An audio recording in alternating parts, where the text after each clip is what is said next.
ladies and gentlemen, and welcome to this year's annual summer melodrama here at Theatrical, A Fate Worse Than Death. And we hope you all enjoy it. My name is Glenn Dodson, and I co-directed the show with Bill Long, who a lot of y'all know. And this year I showed him how it's really done. Yeah, right.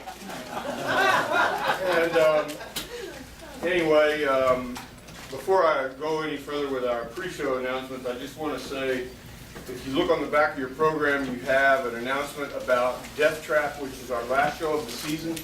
It's a great comedic type thriller, or a thriller with a lot of comedy in it. It's a really good show, kind of a famous play, which was actually made into a movie, I guess, back in the late 60s, early 70s, with Christopher Reeve and Michael Caine. So it's kind of a famous play and show. A lot of fun. Be sure to come see that. Roger Bauer, who plays the villain in this show, is actually directing that show.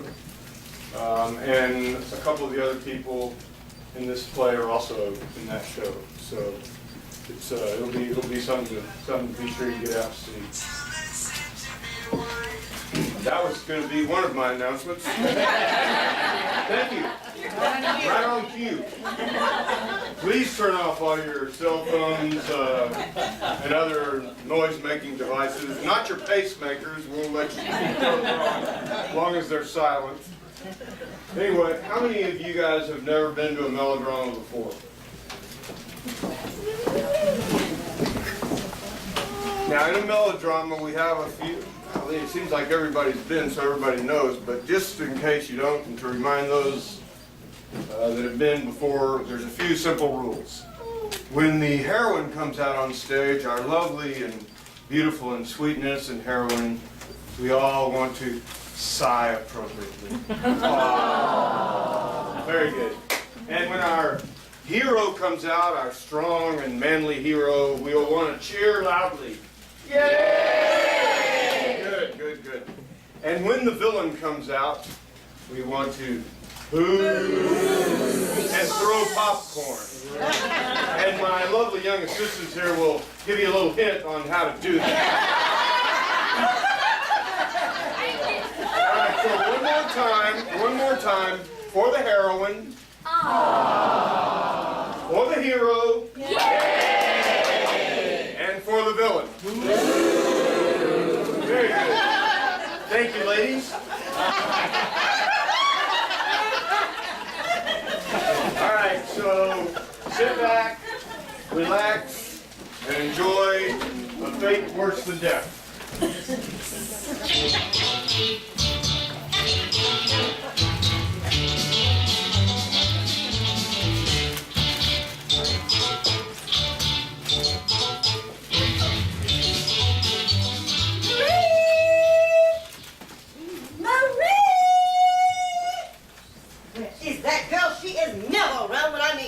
Marie!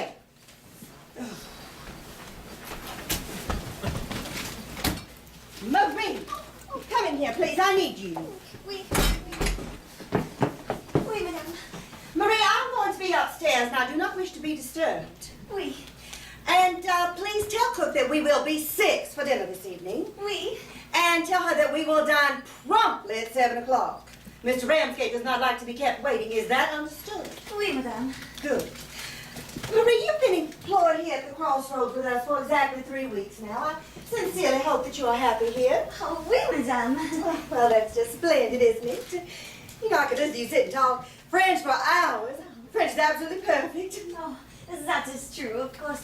Madame Ramsgate is so very clever. I hope that I may stay here on the Crossroads with you, toujours. Yes, I hope so, too. By the way, Marie, would you mind telling me what that toujours business means? That means forever and forever, madame. Oh, yes, I knew it. I just want to make sure. By the way, have you seen my daughter Dorothea this afternoon? You know where she is? Your daughter, Mademoiselle Dorothea, went out after luncheon and she has not returned yet. She is out riding on the back of her horse. You mean she's out horseback riding, don't you? Oui, that is it, of course. Your daughter Dorothea, she rides on the back of the horse always, does she not? Yes, ever since she was a little girl, my Dorothea has always had a horse of her own. She spends a great deal of time on the back of a horse. Oh, that mademoiselle. She is so beautiful. So chic. Well, yes, of course, she takes after me. Dorothea has always been chic. Oui, madame. By the way, Marie, have you ever ridden a horse before? Well, I hired a horse once for an hour. You were on a horse 1 hour? Oh, no, madame. I was only on the back of the horse for 2 minutes, but then it took an hour to locate that horse. Well, I'll take you what anytime you want to ride. You just let me know and I'll have one of the stable hands give you some lessons. Oh, merci, madame, but I prefer to stay at the hospital and in one piece. Very well, as you wish. Remember, Marie, no collars. I'll read.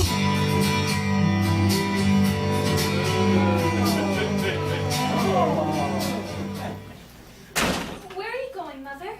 Oh, hello, darling. Did you have a nice afternoon?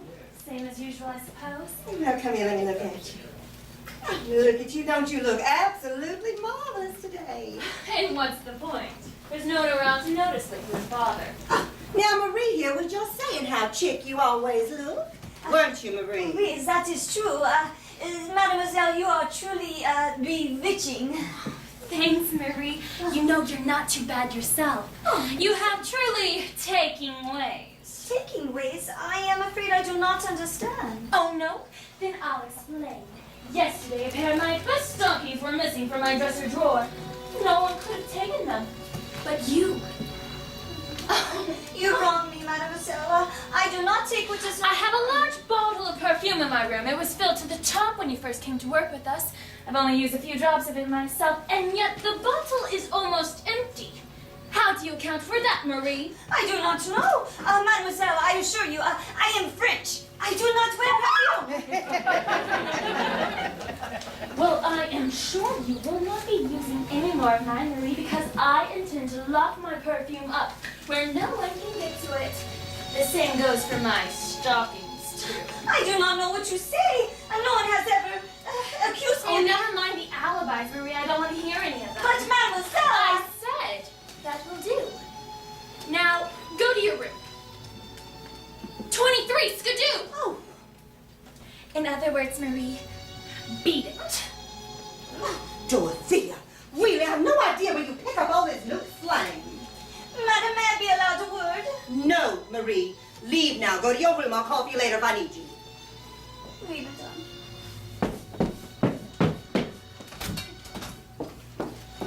Dorothea, I am shocked. Simply shocked. I thought you would be when you heard how my stockings and perfume have been disappearing. I don't give a fig about your things. Your father is perfectly able to buy you anything you want. It's your choice of language I object to. 23 skidoo. The very idea a daughter of mine using such slang, I won't have it. Stop being so old-fashioned, Mother. Everybody uses slang nowadays. Besides, what's the point? There's no one around to notice how I talk. I don't talk such nonsense. You have a lot of very nice girlfriends. Girlfriends. What is wrong with girlfriends? They're not men. Well, of course they're not men. I know that. And that's what's wrong with them. I traded every girlfriend I've ever had for just one strong, virile Dorothea Ramsgate! Such language is unmaidenly and ill becomes you. Perhaps. But a boyfriend at my side would be vastly becoming, Mother. I'm positive of that. You could have had Mortimer Eden, but you turned him down and sent him on his way. Mortimer Eden. That big piece of Dorothea! But that's all he was. Instead of looking at me when he took me out, the only thing he did was make sure his socks matched his necktie. Well, what's wrong with that? I happen to appreciate a man who enjoys being well groomed. Well, I don't, Mother. I want a man like Father. And you know, he only wears one necktie until he's ready for the rag. Oh, no such thing. I buy your father a dozen new neckties every Christmas. And you can just bet, Mother, no one has ever seen him wear one. I am going to talk to your father immediately. They simply must get you a husband. You can save yourself the trouble, Mother. I don't want Father getting me a husband the same way he purchases a horse. Now listen. When I meet the man who is meant to be my mate, I'll propose to him, drag him to a justice of the peace, and marry him before he has the chance to protest. Dorothy, I sincerely hope you are not planning to do something to disgrace the proud name of Ramsgate. Think of our social position. Well, I know. What about Howell Chambers? I'm sure you could have him. Howell Chambers. Mm-hmm. Indeed. He lives. Well, that may very well be. But his family have plenty of money. Howell is the very cream of society. I'm not impressed. Remember, Mother, the cream of society today may well be the cheese of tomorrow. Dorothy! Come back here, young lady. I'm going to whip your father to have you listen to me. Come back here.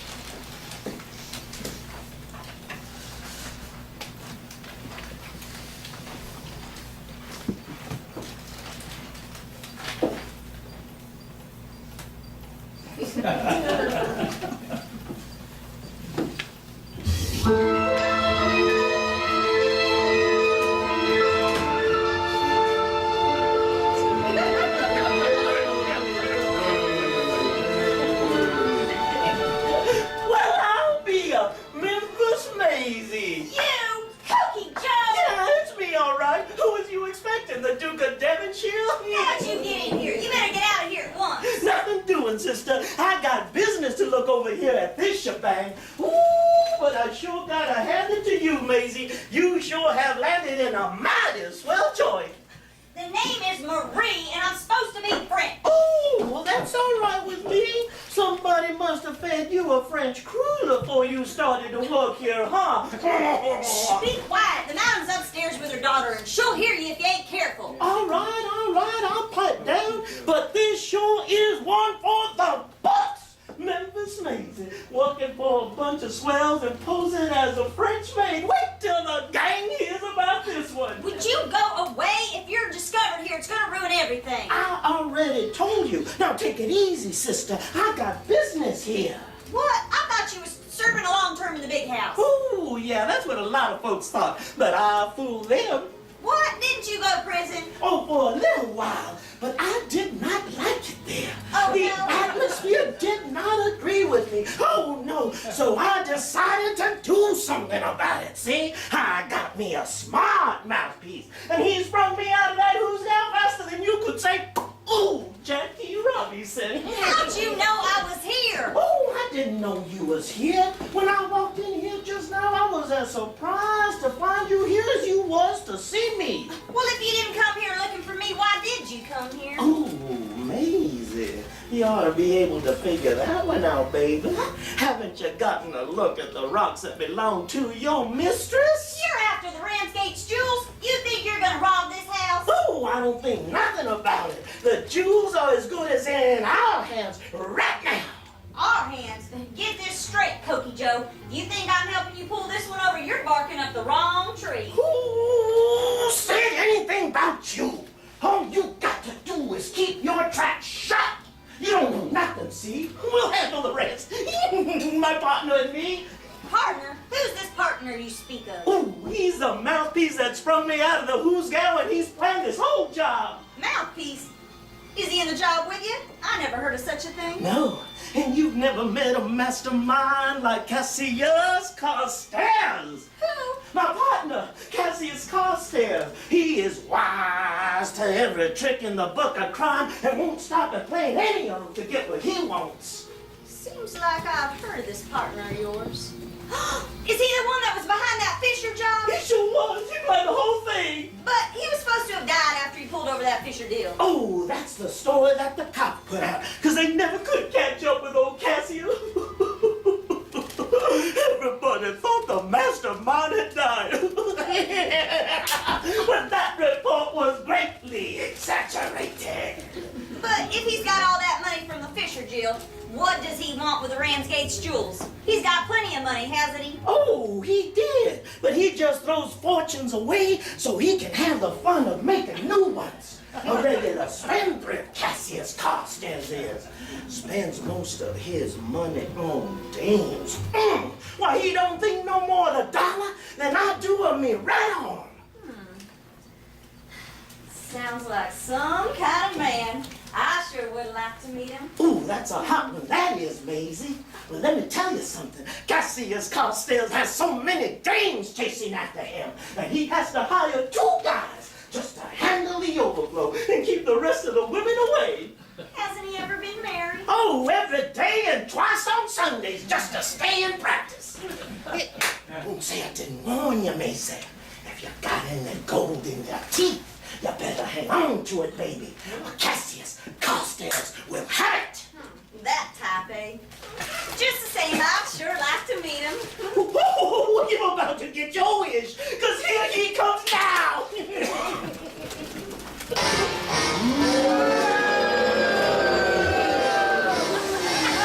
Oh, tell me you're not saying that just because some guy in a zoot suit told you to?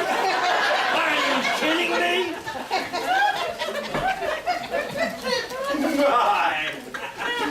By golly, I thought that I would beat you here, Pokey. But as usual, you have stolen a march on me. Maisie and me is old friends, Chief. Maisie, I want you to meet my chief, Mr. Cassius Carstairs. It's a pleasure to meet you, my dear. Thank you, sir. Name's Marie. Oh, no, you wrong me, my child. My name is Cassius Carstairs. Cassius Carstairs, yes.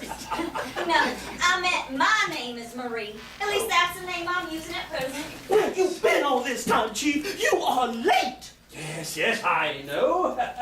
But while I was on my way here, I stopped by the Vogelsang Antique Emporium, and I bought this handkerchief. It once belonged to William Penn. Golly, that must be worth a heap of dough, ain't it? I'll say so. You belong to William Penn. William Penn. You might say I now own the original pen wiper. Would you be quiet? Yes, you're right, my dear. Exactly. Our presence here must remain a deep and dark secret. Egad! The sight of you in that disreputable-looking suit, Cokie. What's wrong with this suit, Chief? I had it made by George Pullman. Well, it certainly does look like it's been slept in. Egad, that suit shines like a good deed in a naughty world. But enough of this chit-chat. Let's get down to the business at hand, shall we? If you're wise, you'll listen to me, Mr. Carstairs. No. It shall be the other way around. From now on, you shall do the listening and I shall do the talking. I would say, by the looks of the way you're dressed, that you must be employed here at the crossroads by the Hambone family. Can you beat it, Chief? I walk in here and find Memphis Maisie working here and pretending to be Marie, a French maid. Memphis Maisie? Wasn't that the central character in that Fulton affair a couple of years ago? If the missus heard about that, she'd discharge me instantly. Fear not, my dear. Your mistress will know nothing of your past from Cokie or I. Thank you. You may stay on here just as long as you wish.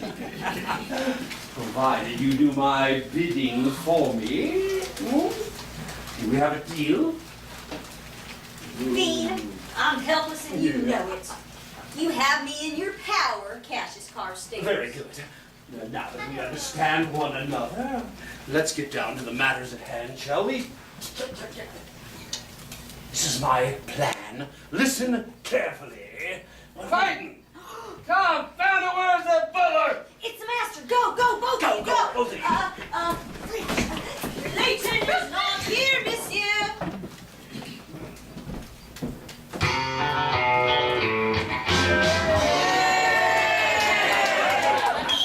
What do you mean he's not here? The butler. Clayton is home ill, monsieur. Oh, right, I forgot about that. You Julie, I'm so sorry. Julie? I am not Julie, I am Marie. Oh, like so. That's right. Julie was the last maid. Seems Miss Ramsgate gave her the boot for giving me the eye. Well, I can certainly understand that. What do you mean by that? Well, if Monsieur will pardon me saying, it is easy to see how any girl would be attracted to him. Well, quite so. I always was popular with the ladies. But don't you let Miss Ramsgate catch you looking at me, or she'll give you the gate too. Have no fear, Monsieur. I understand. Quite so. Is there anything I can get for you, Monsieur? Well, I don't suppose you can arrange an evening off between me and the wife, could you? I am afraid not. I didn't think so. Seems I've always had that problem ever since I've gotten married. I have figured a way to resolve that to my satisfaction. I thought I heard you down here, Rodney. Oh, what big ears we have, Grandma. Why don't you grandma me?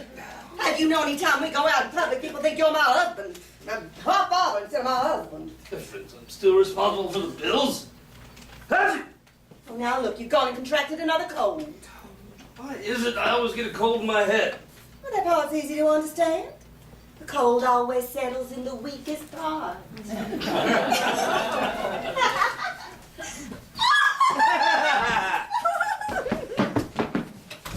Never mind that. Where's Dorothea? Out riding, I suppose? No, she's upstairs in her room. I'm glad you mentioned our daughter because I wish to discuss something with you which concerns her. It'll have to wait. I need to discuss something with you which concerns my sister Belle. Belle, what about poor Belle? Well, as you know, she had passed away a few months ago in England, and she had a daughter there. Yes, I seem to remember there was a child by your sister's first marriage. Well, as you know, a few years ago, Belle remarried. It seems the daughter and the stepfather never could quite get along. It seems the daughter desired to be a singer, and the father was dead set against it. Are you telling me all of this now, Rodney? You'll soon see. Apparently, the daughter packed up and came here anyways to pursue her dream as a singer. She never came to visit you here at the crossroads, did she? Oh, no. She would never do that. They'd be afraid I'd send her home. And how old is she now, this niece of yours? Oh, let me see. 19. 19. Lovely. Hey, she was a real looker. Never mind that. Get on with the story. Fine. Anyways, I was contacted by Belle's solicitor this afternoon concerning her estate. You know, in England, lawyers are called solicitors. Yes, I know. But how much did she leave you? Is it a goodly sum? Well, she didn't leave me a farthing. The entire estate goes to my niece. But your sister was a wealthy woman. How much did you leave her daughter? Well, in American terms, it would come to $100,000. $100,000. Exactly. And the entire amount goes to my niece, who's running around God knows where in the country, doesn't even know her mother's dead. Oh, wait a minute. I don't understand. When do you come into all of this? What part are you supposed to play? Oh, a very vital role. You see, Belle's solicitor has charged me with the responsibility of locating, identifying, and turning over the entire estate to my niece. How are you supposed to identify this girl when you've never even seen her? That won't be very difficult. There are pictures, and she always wore a locket with her mother around her neck. Yes, but how do you intend to go about locating her, Rodney? Well, that's where we get that worked out. I shall engage a firm of private investigators. Now listen. They shall hire an advertising company. Knowing where Belle's going to be a singer, it shouldn't be very hard to locate her. Well, do you have a photograph of her? Oh, yes, well, I've got photographs and letters. The solicitor sent me all. Well, where are they? Let me see them. Well, you can't expect me to walk around with that stuff on me. It's in my office. Right, this advertising campaign needs investigators. That'll cost a lot of money now, won't it? Well, not to worry, my pet. The entire amount will come out of the estate. And if you do succeed in locating this missing niece of yours, what exactly do you intend on doing with her? Well, actually, she'll come and stay with us for a short time. A short time is right.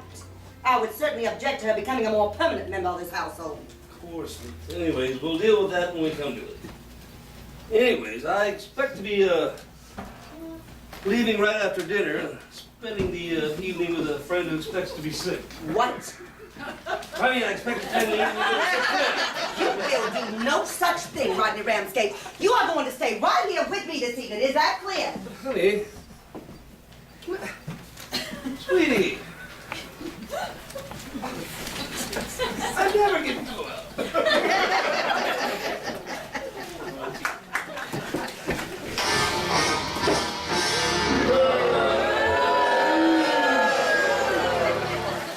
You heard? This has been the day that I have been waiting for all of my life. The fates have smiled on Cass's carbuncle at last. Huh? Who's eating you now, Chief? Tonight, as the clock strikes 12, you and I shall force our way in to the Ram's Head's office there. And once inside, we shall go to work on his desk and extract all of the data pertaining to that missing heiress. But what about Mrs. Ramsgate's jewels? They can wait till we get around to them.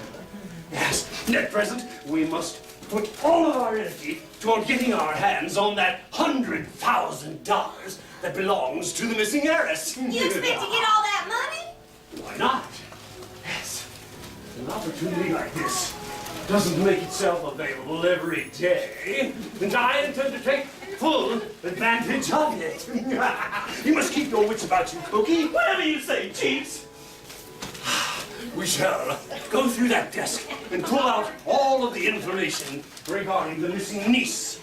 Yes, we shall pull out photographs, letters, anything that we can find. We'll have Camera Harry make copies of those photos in a hurry. I shall copy the handwriting used on each of the letters.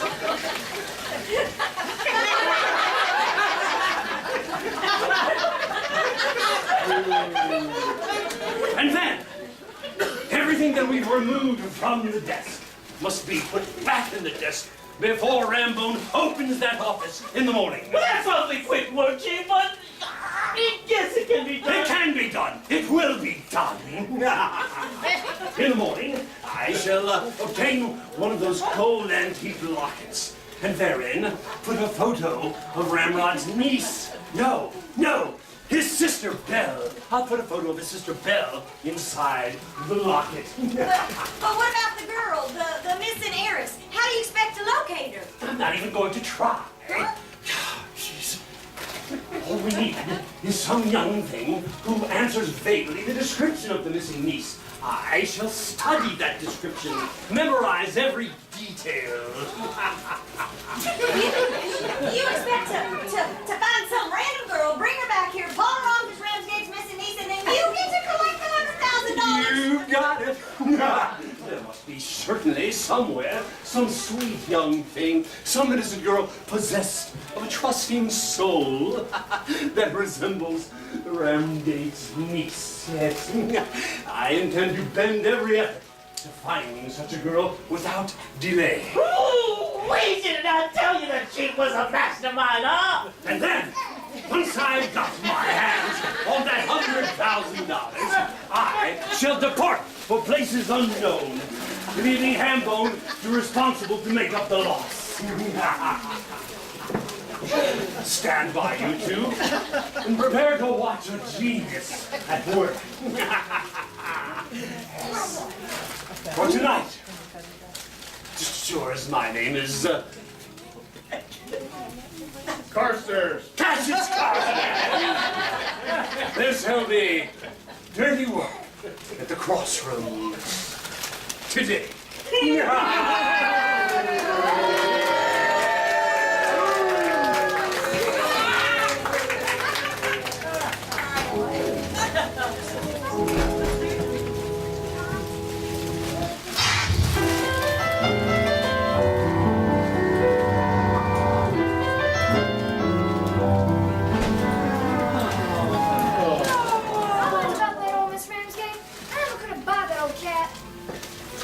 Madam Ramsgate will be down in just a moment.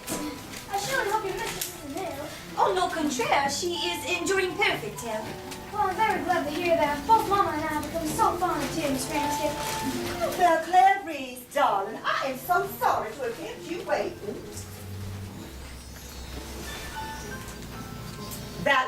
Marie, you may go. Oui, madame. Must be so wonderful to have a French maid. I wish we had one. Oh, yes, we are simply delighted with Marie. She lends such tone to the establishment. I took French at finishing school, and Mama says I speak it beautifully. Little dumbbell, everybody knows she had a hard enough time learning to speak English, much less French. Did you say something, Miss Ramsgate? Oh, nothing important, darling. I assume you received my note. Yes, it arrived this afternoon. I was afraid you might be ill, but I'm so happy to see you looking marvelous. Oh, Hannah looks simply horrible. She's aged 5 years in the last few weeks. You say you know that you need to see me about something important. Yes, it is vitally important for it concerns my darling Dorothea. Is she here, by the way? No, she's out riding. Her father gifted her with a new horse, and she's out trying out the new mount. Dorothea? Out alone? Well, I think she'd be afraid to do something like that. She's not alone. She has a horse with her. Mama would never let me ride without an escort. She's afraid someone would steal me. Her mother wishes somebody would steal her. It's the only way she'll ever get rid of her. I called you here because I'm very concerned about Dorothea. Until recently, you and she saw a great deal of one another. It's not my fault Dorothea and I don't go around getting more with Miss Ramsgate. It isn't. No, Dorothea's all to blame. She hasn't been hanging around with any of her old girlfriends. She's only interested in boys. Well, what girl isn't? You're attracted to boys too, aren't you, Clarice? Oh, no, dear Miss Ramsgate. I'm not even allowed to consider going out with a boy. Mama wouldn't permit it. Well, why ever not? I'm much too young for that sort of thing. Dorothea is much older than I am. Never mind. Are you going to help me or not? Well, I'm very glad to say I would help you with anything, Miss Ramsgate. Well, good. Now, this is what I have in mind. I'm thinking that I would like to throw Dorothea a nice big party and invite all the girls she used to be friendly with. I want you to ensure that all of the girls are nice to her, so that she will gradually return to her old circle of friends. You see, I want her to forget all about boys. That'll take a miracle. That Dorothea is so boy crazy. I'm sure I can get all the girls to cooperate. I'll try my very best. Good. Thank you very much, Donna. I appreciate it. Now I really must be going. Mom will get mad. Tell Dorothea I intend to see her soon. Goodbye, Miss Ramsgate. Goodbye. That little simpleton gets on my nerves. But I must do everything I can to ensure that Dorothea is contented until the right man comes along so she doesn't do something desperate.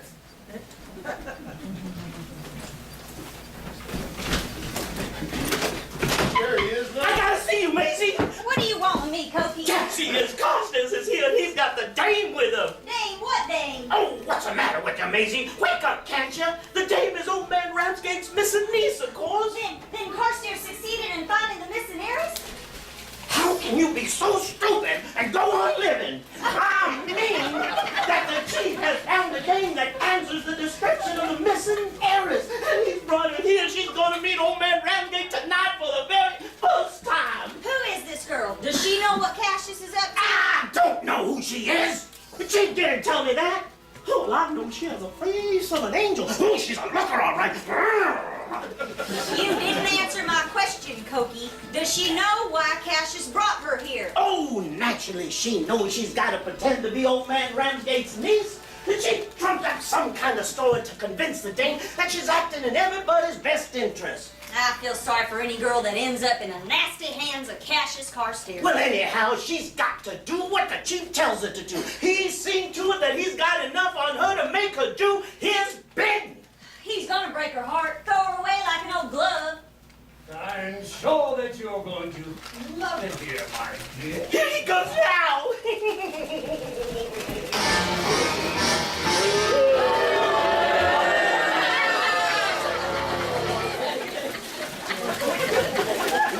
Well, where's that old coot of a ram's cow? He's not home yet. Not home, eh? Yet he knew that I was coming here tonight. You pay dearly for this insult.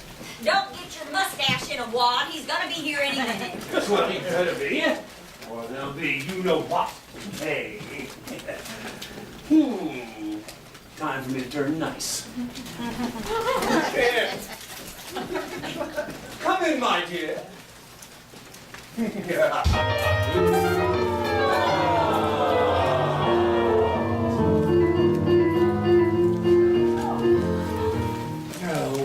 to the crossroads, Carlotta. And may you spend many a happy hour here. Oh, at last I have found a refuge. All my life I've dreamed of being ensconced in just such an environment as this, but I never expected to achieve it. It would be impossible to be anything but happy in such a glorious atmosphere as this one. Oh. Have you forgotten about your home in England, my dear? After all, wasn't that also a magnificent abode? Oh, yes, but not as palatial as this, my friend. And after my own dear father passed away, well, the house seemed to take on a note of sadness. Outside, you. I would have a few words with Carlotta in private. And as my girl, to your room, girl.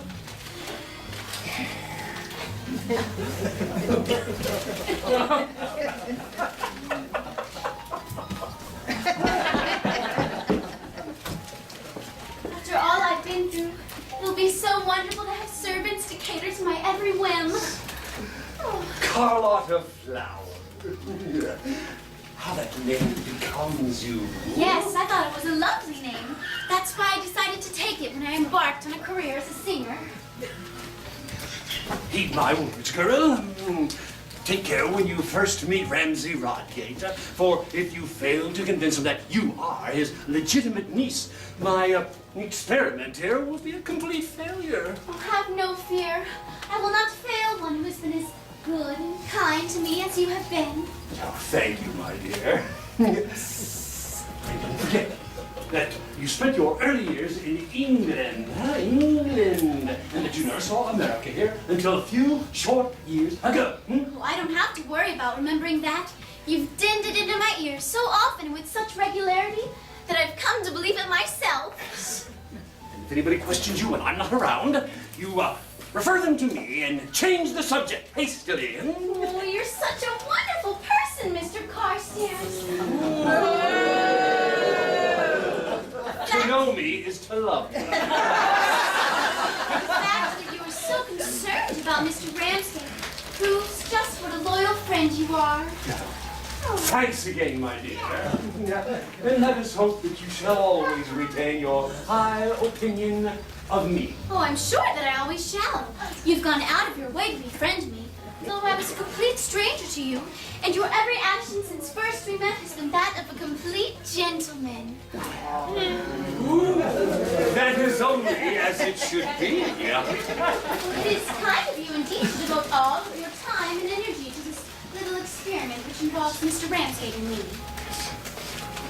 It was Mr. Ramsay's personal physician that first warned me that unless his missing niece could be found, the poor man might suffer a complete failure. Oh. The fact that his niece is alone and friendless in the world is playing on his mind to such an extent that his doctor is afraid that he may suffer a complete mental breakdown. Oh, so it was to prevent such a collapse from happening that you determined to find a girl who would resemble Mr. Ramsgate's niece, bring her here, and present her to the old doctor. Yes, that is my only motive for bringing you here. Your cause has become my cause. I am as anxious to prevent Mr. Ramsgate from suffering a collapse as you are, my friend. Rest assured that I shall do my very best to convince him that I am his legitimate niece. Felicia! Dorothea! Where is everybody? Here, Margaret.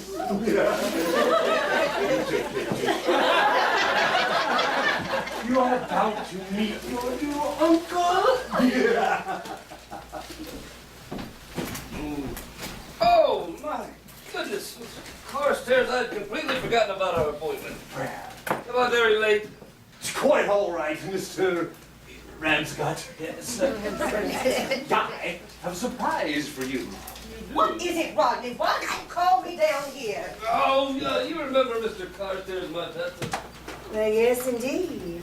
It is very nice to see you again, Mr. Carstairs. Oh, no, dear. The pleasure is all mine.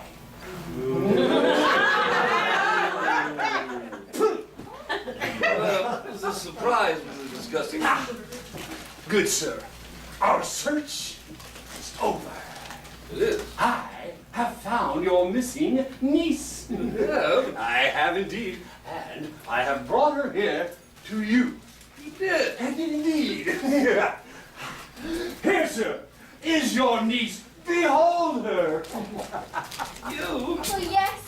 I really am your niece, Uncle Rodney. I hope you're as happy to see me as I am to be here. Oh, welcome to the Oh, crossroads. take your arms away from that girl this instant, Roger Get out of Ramsgate. here, Felicia! What's wrong with an uncle giving his niece her bricks? At this moment, we only have her word that she is your niece.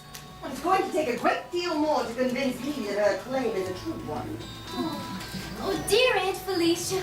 Although I've never met you before, well, I'd know you any place. You would. Oh, yes. You're exactly as I imagined you would be. What does that mean, I wonder? I brought my credentials with me. Would you like to see them now, dear Uncle Rodney? Sweetheart, that won't be necessary. I'm quite convinced that you are my niece. Fiddlesticks, how can you be so sure? Look at her! She's stripped her of the solicitor to a T! And she looks just like my sister at that age. Yes, well. There is to be no more of that hugging business between the two of you, is that clear? Yes. I can see that you haven't changed a bit, Aunt Felicia. You're just as jealous of Uncle Rodney as you always I have never been jealous of my husband a day in my life. Oh, then why haven't you allowed poor dear Uncle Rodney to have an evening off in all of the years you've been married to him? How could you possibly know about that? Oh, it's very simple. You used to tell my dear mother in all the letters you wrote to her that if Mr. Ramsgate were to have an evening off, you insisted on accompanying him. Ha! If that doesn't prove it, how would she know about the letters you wrote my sister if she wasn't my niece? Right out of the park. And now that I've found a handsome new uncle, I hope that we'll be able to become well acquainted while I'm here. Handsome. Well, if you think he's handsome, you should have seen me when I was a girl. I once had a man spread his cloak for me so I could walk across a muddy street. What do you think of that? That sounds like Sir Walter Raleigh to me. That was Sir Walter Raleigh. I might have known you'd never have a nice word to say about your wife. Edie, come on now. Just kidding. Never mind that. Where's Dorothea? Shouldn't she be back now? It's getting late. I have no idea. I expected her back long before now. I certainly hope nothing's happened to her. Looks like there's a strange man coming up the walk. Oh, I'm so looking forward to meeting my cousin Dorothea. I'm hoping to have many gay times with her. It's not what you think. Definitely coming this way. It looks like he's carrying a girl with him. Dorothea! What's happened to her?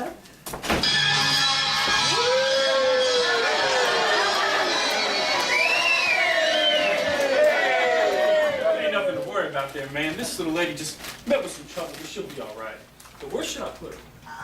Just put her right here on the couch if you don't mind.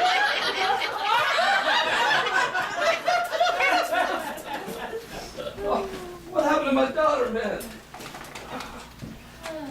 You see? Her horse was running away with her. And it looked as if he was about to throw her. So I chased her down, pulled her off, and brought her home. How did you know where she lived, young man? Well, she told me. She You see, she didn't actually faint until we were well on our way home. Well,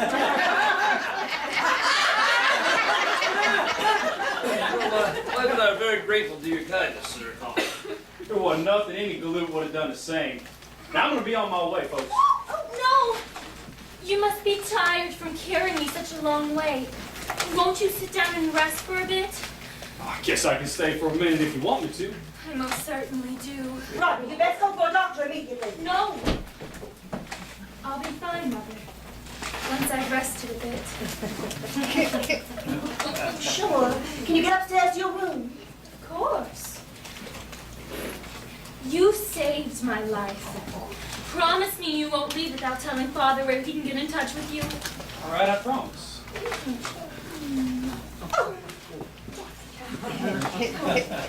No, Lisa, are you sure you're all right? Oh, yes, I'm fine.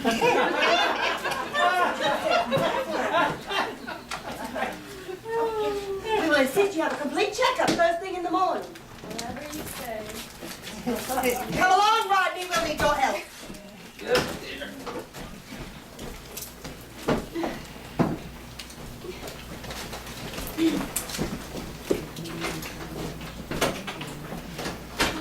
This is the first time I've ever been face to face with a real hero. Oh, I ain't a hero. I just believe in helping out any fair damsel who's in distress. Those noble sentiments do him proud. It is easy to see that here is a man among men. Tell me, Mr. Linehan. Oh, yes, I know that you just loaned Dorothea a hand, but what is your name? Linehan? Oh, very well. If your name is a secret and you don't wish me to know it. Yes, I just told you my name. It's Lindahan. Burgess Lindahan. What is the real name for a young hero? And now you must tell me your name. Gladly. I am called Carlotta Flower. Flower, huh? Well, the name sure does suit you. My dear, Dorothea's asking you to join her in her room. Would you please come up? Of course, I'll be right up, Uncle Rodney. Thank you. Well, you don't have to go right away, do you? I mean, can't you stay down here and talk for a while? Sorry, but I believe in doing things the instant you're told to do them. The only person who profits by letting things slide is a trombone player. You tell him. You sure do have the lips for it. What a priceless sense of humor he possesses. This man has everything with which to win a maiden's heart. If you'd like, you may come upstairs and talk to Uncle Rodney while I become acquainted with Cousin Dorothea. It's a deal. I never met a flower before. I'm gonna stick around and watch you grow.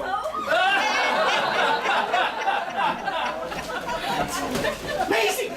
Maisie! Where's the chief? Ain't you seen him? I don't know, but I won't tell you that I'm looking for him too. I've got some words to share with Cassius Carstairs. Ooh-wee. Well, I don't...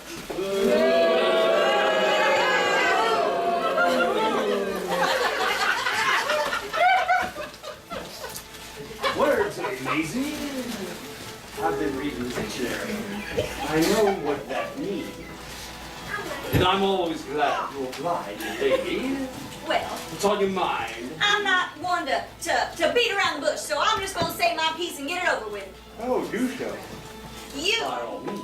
don't think I'm gonna stand here and watch y'all pull this one over and not cut me in on the loop, do you? Girl! Are you crazy? This is not the time nor the place to discuss such matters. The chief is right, Maisie. We gotta be careful. Here's you, all could be lost. Maisie, I can be...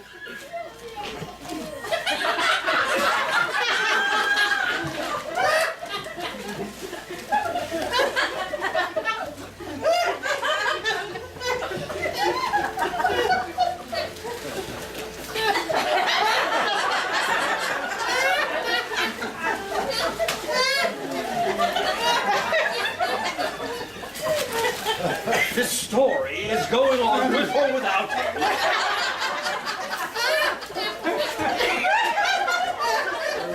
Maisie, go to the door. I hear you. I can be a reasonable man. Maisie, my horse and carriage await without. Without what? Without an occupant, of course. Go get in the front seat. Cokie and I will join you anon. That means later. Then we'll take a ride down along the old river bend, you know, the old mill stream. And once down there, we can talk about a division of the profits. Sounds good to me, but don't try to pull one over on me, Cassius Carstairs, because for now on, I'm parking on your trail. See you later, Carsty.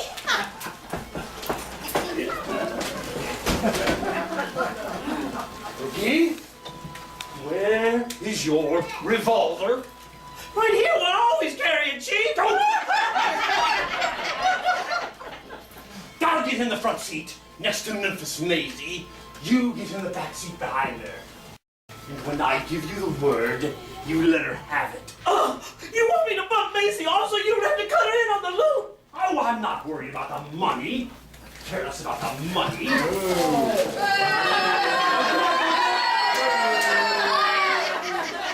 I don't care about the money. But I intend to teach Maisie that no female calls me Karsky and lives. Now, come on, Chief, wait a minute now. Let's not be too hasty about this. Maisie's doom is sealed. She dies within the hour.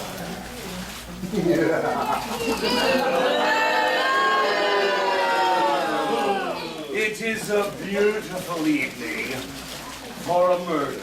Well,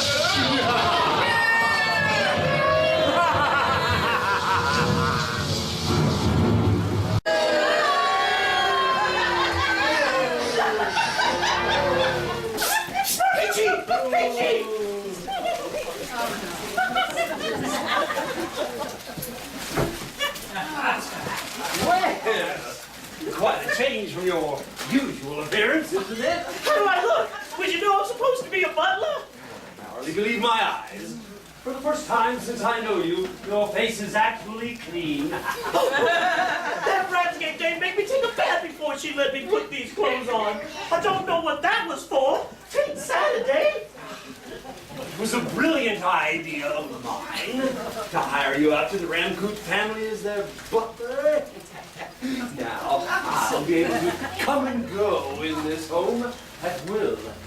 Nobody will know a thing about it. Yeah, and also, through you, I'll know just about everything that transpirates within these four walls. Well, I never thought I'd live to see the day when I'd be appearing in public wearing a monkey suit. No. Heretofore, you just resembled a monkey. Oh, now look here, Chief. That will do. See that you keep your wits about you, Cookie. No, I went through a great deal of effort to convince Mrs. Ramsface to engage you as her butler. See that you do everything you can to please her. Everything? Everything. I sure do wish you could get that Ramsgate dame to stop calling me Clayton. It takes everything I can to remember that when she says Clayton, she means me. The tailgates have a long history of calling their butlers Clayton. It's not quite a tradition to live up to, Cookie. Huh? And while we're on the subject of the Ramsgate, there's one other little matter that I would like to go over with you. One other little matter? Yes. You What's see, that, Chief? twice each month, Mr. Ramsgate is going to pay you the salary for butling here. Twice each month. As soon as he pays you, I would like you to turn over that money to me. I gotta turn over the money I get for working here to you? Yes. What did you expect?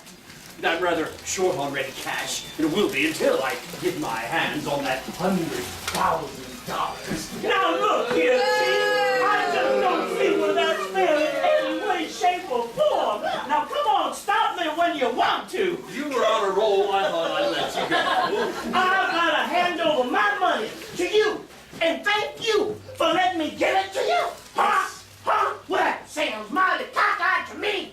I wish I'd be cautious to how you address me. After all, you remember what happened to Memphis Maisie? Oh, nobody's wise to the way they made her finish, are they? No, they won't be. The police haven't caught it. Nice hat you got there. No, I don't want to trade.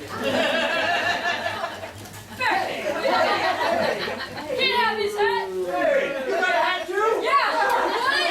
Okay. Hey, you!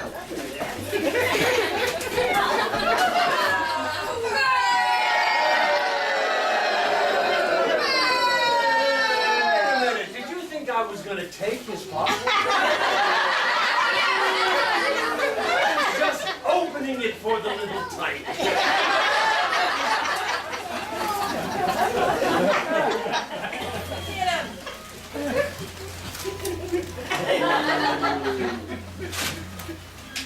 Don't remind him of any lines. This thing's too long anyway. As I was saying, we're on page 49, right? 51! 51. In that case, I was saying this. Nobody has a clue as to what happened to Memphis Maisie. Not even the police. And they won't have either, unless Memphis herself gives them a clue. But I don't think she's going to do that. And do you know why? Because she's too dead to talk. You see, when I kill them, they stay killed forever. She's doing it too. But suppose the law should get a hold of some evidence that needs us. But suppose... Oh, quiet, you fool! Sometimes I think the only reason that you got a head on your shoulders is so that your ears don't shake. You do? Where's Carlotta? Oh, I don't know. She was upstairs in the room the last time I saw her. Woo! She sure has made a big hit with old man Ramsgate. I alone am responsible for the good impression that Carlotta has made here. You see, I laid my plan so skillfully that it made it really very easy for Carlotta to convince the old man that she really is his niece. Woo! I sure gotta hand it to you, Chief. Woo, old man Ramsgate is so sure that this Carlotta Davis is his niece, and he just swells with pride every time he sees her. Woo!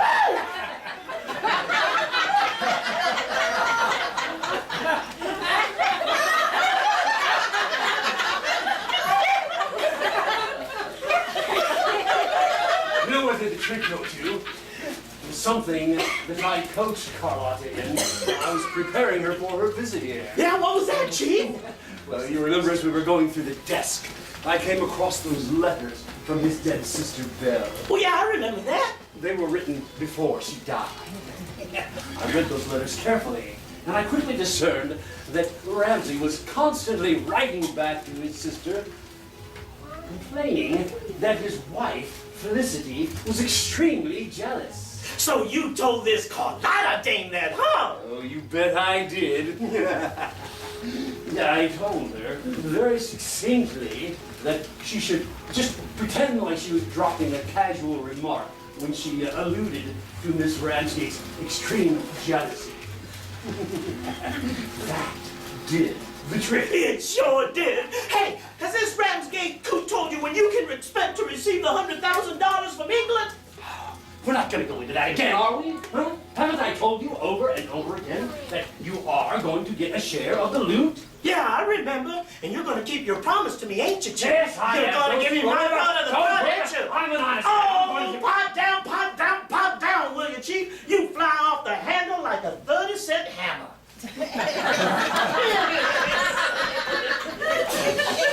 I was only trying to impress on you, Kogi. But I am a man of honor.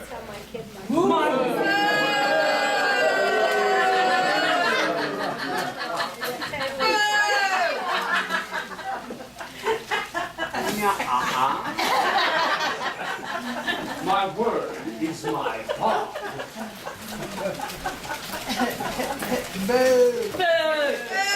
Wait a minute, Chief, where you going? Thought you'd never ask. I didn't think I was waiting for your pose. I'm just going to see if that horse that I borrowed from the old farmer's... You missed! Right there! You missed!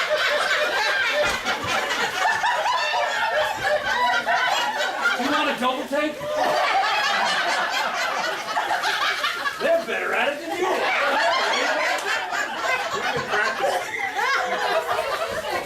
I'm going to see if that horse that I borrowed from the old farmer's stable before I bumped the old farmer off is still outside. Speaking of old horses...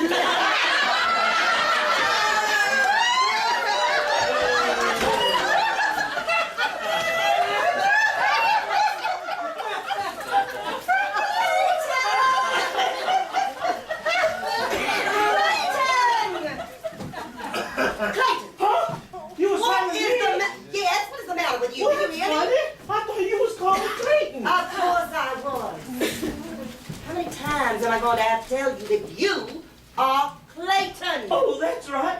I keep forgetting that I'm supposed to be Clayton. Reckon I'm just stupid, huh? Yes, but if you ask me, that is a masterpiece of understatement. Now look here, ma'am. How many times do I have to tell you? Do not call me ma'am. You ought to address me as madame if you don't mind. No, I don't mind. Why should I? Now look here, madame. Do I have to be Clayton? Couldn't you just call me by one of my other names? What of your other names? How many names do you have? Oh, you'd be surprised. What? Oh, never mind. I'll just try hard to remember to be Clayton. Now, what was it you wanted me, madame? That's better. What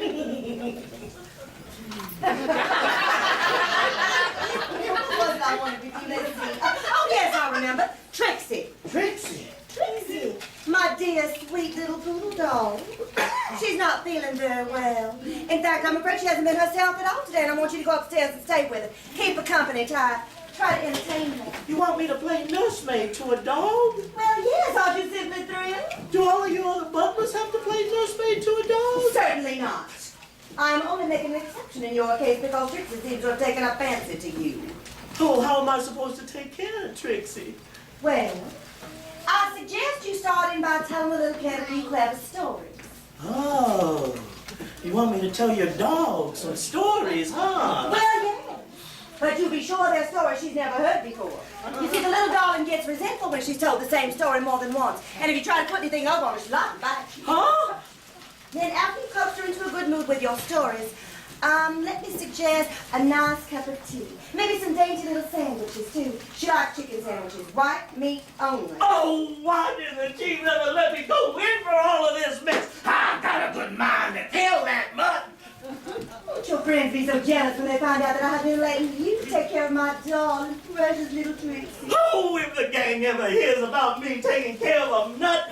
A nut?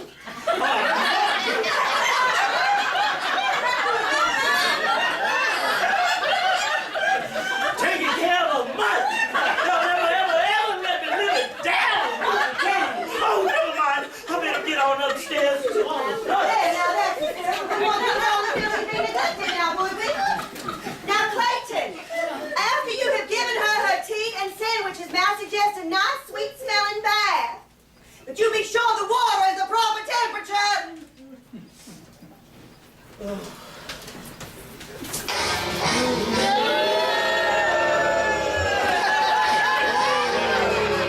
Oh, and woo again.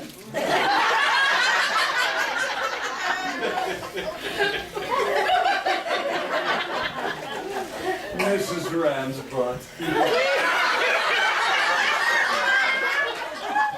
You look more charming than ever. If such a thing is possible. Mr. Carstens, you are a natural-born flatterer. No, not really. It's just that I can hardly resist the temptation to pay tribute to beauty whenever I encounter it.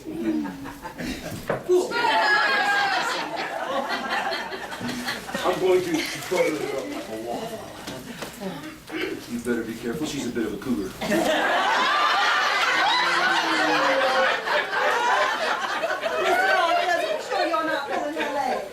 No, but I'd like to. There's something that I've been meaning to talk with you about. Something that's been troubling me these last couple of days. Something that's been troubling you. Well, pray, what could it be, good sir?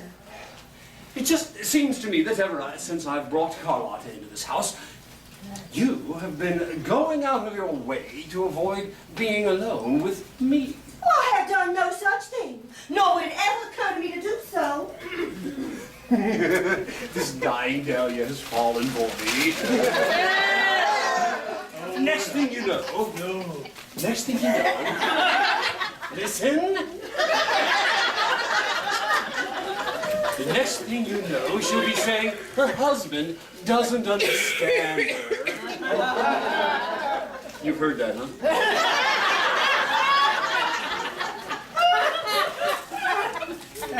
That's a good thing you only brought your daughter. Go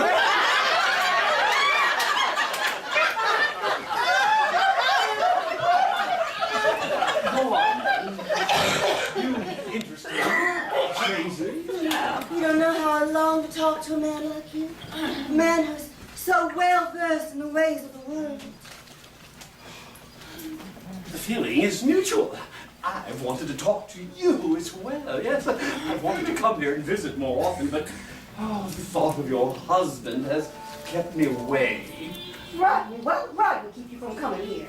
Why, naturally, I assume that you would want to spend all your time conversing with him. What do Rodney and I have to talk about? The fact is, I found my husband to be quite a bore. I'm afraid that he has long since ceased to understand me. Bingo! Score one more. You really did that, didn't you?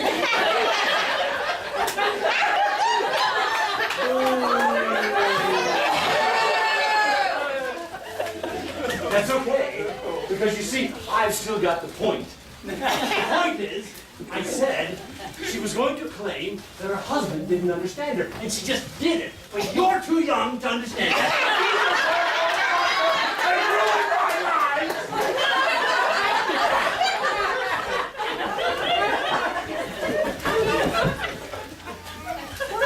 Oh, dearie, I am sorry to hear of the breach between you and your husband, but I cannot say that I'm surprised.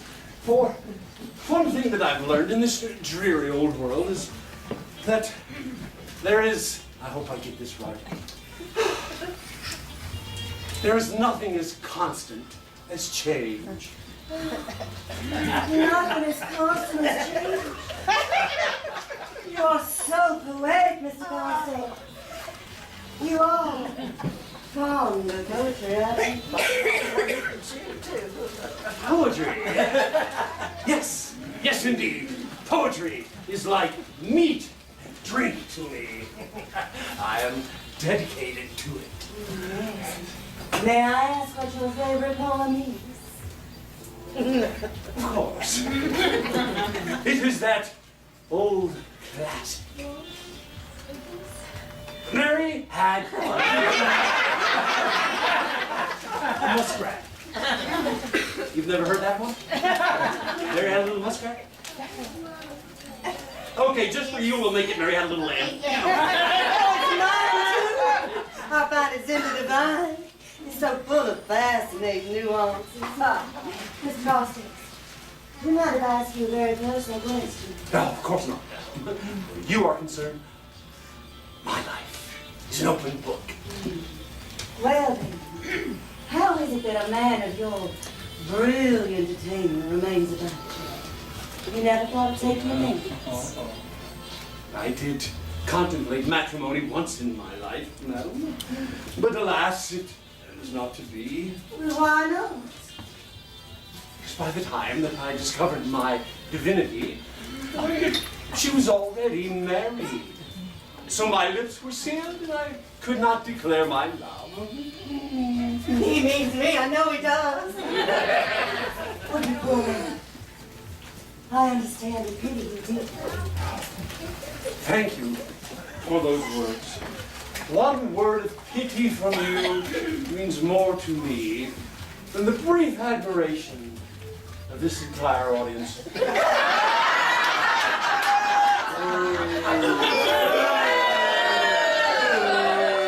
brought it on yourself.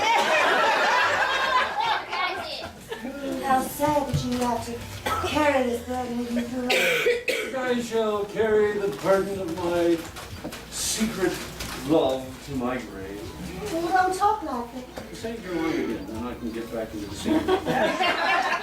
How sad that you should have to carry this burden with you through life. Really, the sad part of it is that in my lot I will have to carry my secret alone, for I have no one to bear my heart to. You, thank you. You at least have a husband. Fine, God, he is only a husband. He is not the kind of man that a woman could bear the innermost recesses of her heart to. How many times have I heard that one before? You want to try that one more time? That's pretty much.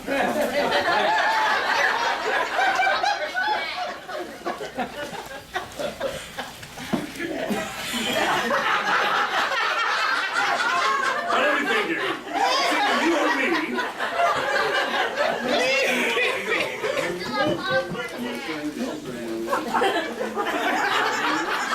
sad that you should have. I know!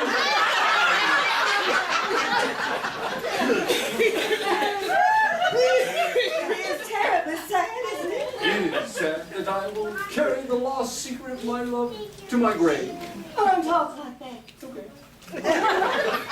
Someday you may yet find a beautiful young girl who is unattached. No, that will never happen. You see, I am what is known as a one-woman man. Right.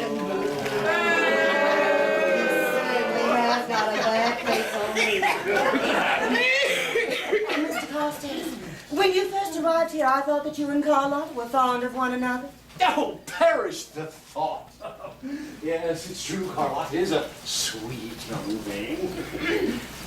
But she is much too immature for me.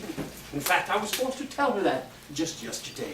No, I was correct in my first surmise. The girl is in love with you. Yes, but in her case, it will soon pass. And I shall do everything that I can to see to it that she does not force her will upon me. For I could never marry her when my heart belongs to another. If you understand me, you do, don't you? I should say I do. I understand even better. It's true what they say. There is nothing in this world like the sympathy of a beautiful woman. Excuse me. You see, I've got this woman eating out of my hand. She's fallen for me, hook, line, and sinker.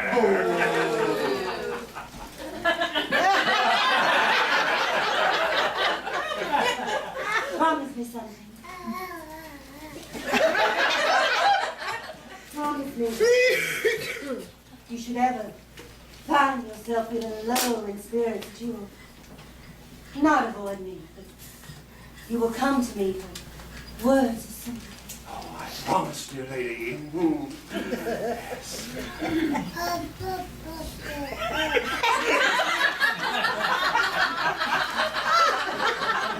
I'm thinking of those words of sympathy I'd like to hear you say. More than words of sympathy. Encouragement. Your generosity. Your generosity is exceeded only by your good looks.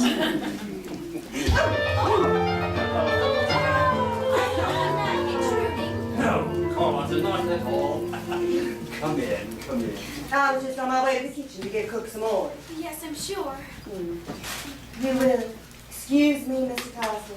Yes, indeed. By all means, don't let me detain you.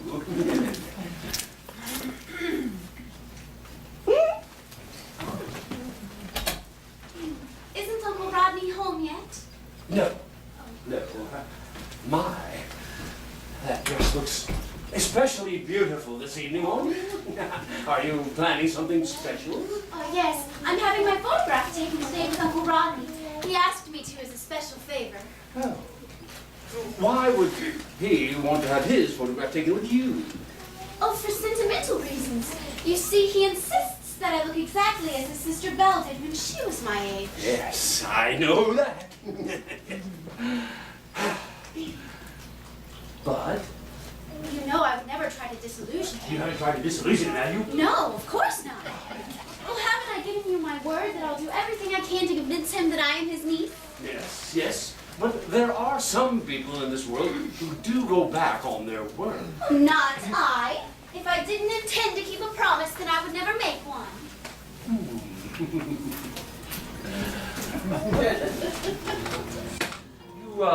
You're not unhappy that you came here with me, are you? Oh, unhappy that I came here. Oh, no. The few days I've been here have been the happiest days of my life. I shall always endeavor to make you happy, my dear. Aunt Felicia's very standoffish with me, and I'm afraid Cousin Dorothea's not very fond of me. But Uncle Rodney's so sweet to me that it just about makes up for everything. How long do you think I'll stay stay here, Mr. Carstairs? Several weeks, perhaps. Why? Well, what should I do when I leave here? I wish to return to my singing, of course, but it is so difficult to do anything without money. Well, that is true. That is so true. On that dreadful day that I chanced to meet you for the first time, I had exactly 1 10-cent piece between me and starvation. Eat cats. 1 10-cent piece? Uh-huh. Oh? You know, at one point back in my checkered career, I was down to my last penny. You were down to your last penny? Yes. But you know, I ended up taking that penny and making a fortune with it. You made a fortune with your last penny? Yes, I did. Oh, but how did you do it? Well, I stepped up on that weighing machine and I put my penny in the slot and voila! I received a fortune. Yeah.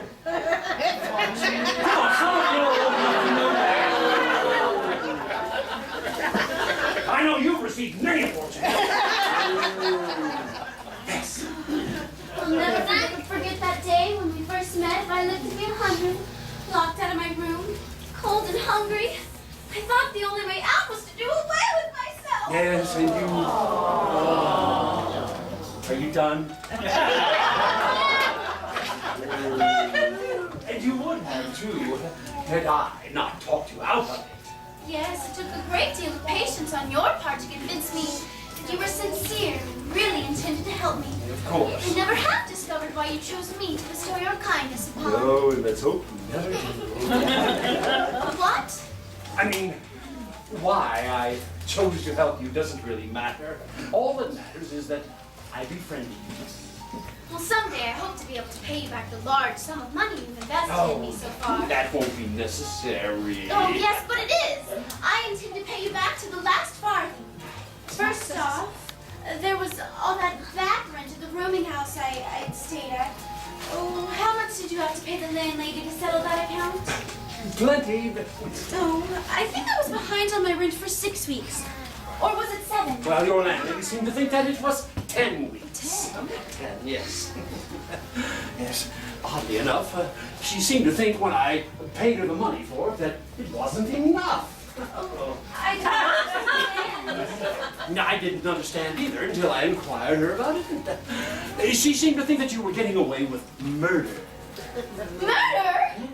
How dared she mention such a thing in connection with me? Well, you did practice your singing in your room during your stay there at the boarding house. Yes, but that's not a crime, is it? Your landlady seemed to think that it was. But I've never heard you sing, so I'm in no position to lend an opinion.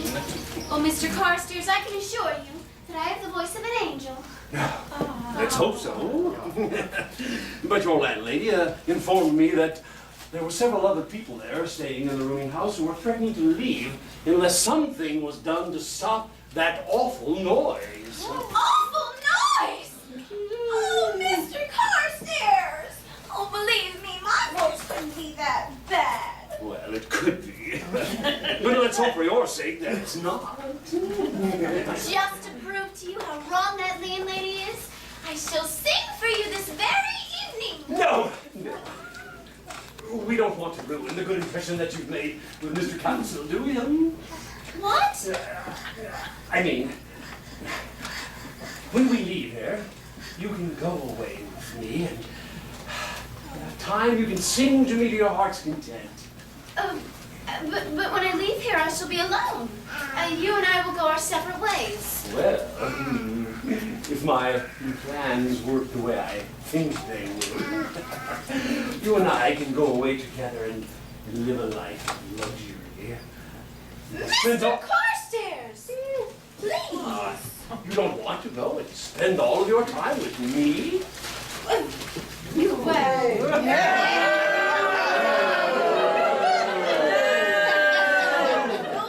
Don't you see? You're my best friend, and I wish for our relationship to remain as it is.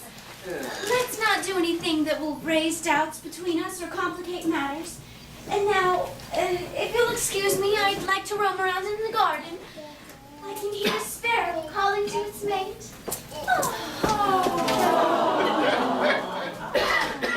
So, she wants to keep things the way they are, does she? Go out in the garden and eat sparrows, does she? Oh, the little fool! Does she not know that I have already marked her as my own? She will be mine. Must be mine. And once I get my hands on all the popcorn and that 100,000 feet, then she'll want to go with me. She will be mine, I tell you. She must be mine. Hey, Chief, you still here? Gad! Don't tell me you're on the dope again. Steph! How many times have I told you to lay off that coke? But Chief, after a session with Aunt Ma upstairs, I needed this coke. You always need a coke. Hence your name, Cokey Joe. Oh, but Chief, you know, I just got to... You must stay off of this dope until our mission here is complete. You hear me? I shall not have another drop of this until I have given you permission to partake in it. Or until you spank the boy. First. Wait a minute, Chief. You better hope my perversion comes first. Where are you going now? I am going away. I'm going to a place that most people here could never get to. And I'm going by horseback. And I will be back anon. Do you remember what anon means? You don't? Tell her what anon means. To horse!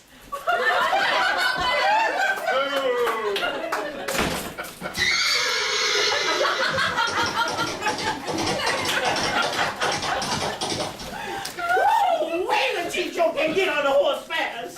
Clayton, what are you doing down He's not here, miss. Who isn't? That guy Clayton. What's the matter with you? Don't you know yet you're Clayton? Oh, that's right. I suppose I am. Are you feeling all right after that accident, miss? I'm doing quite fine, thank you, Clayton. I remember when I was in an accident once, I was thrown to the ground, and the doc had to treat me for a horse Charlie.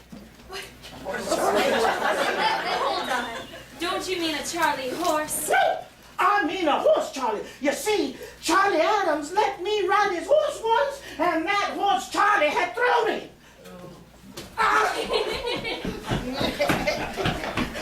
Well, you better get back upstairs and amuse Trixie, else Mother will make sure you have something worse than a horse Charlie. I'm on my way up there right now.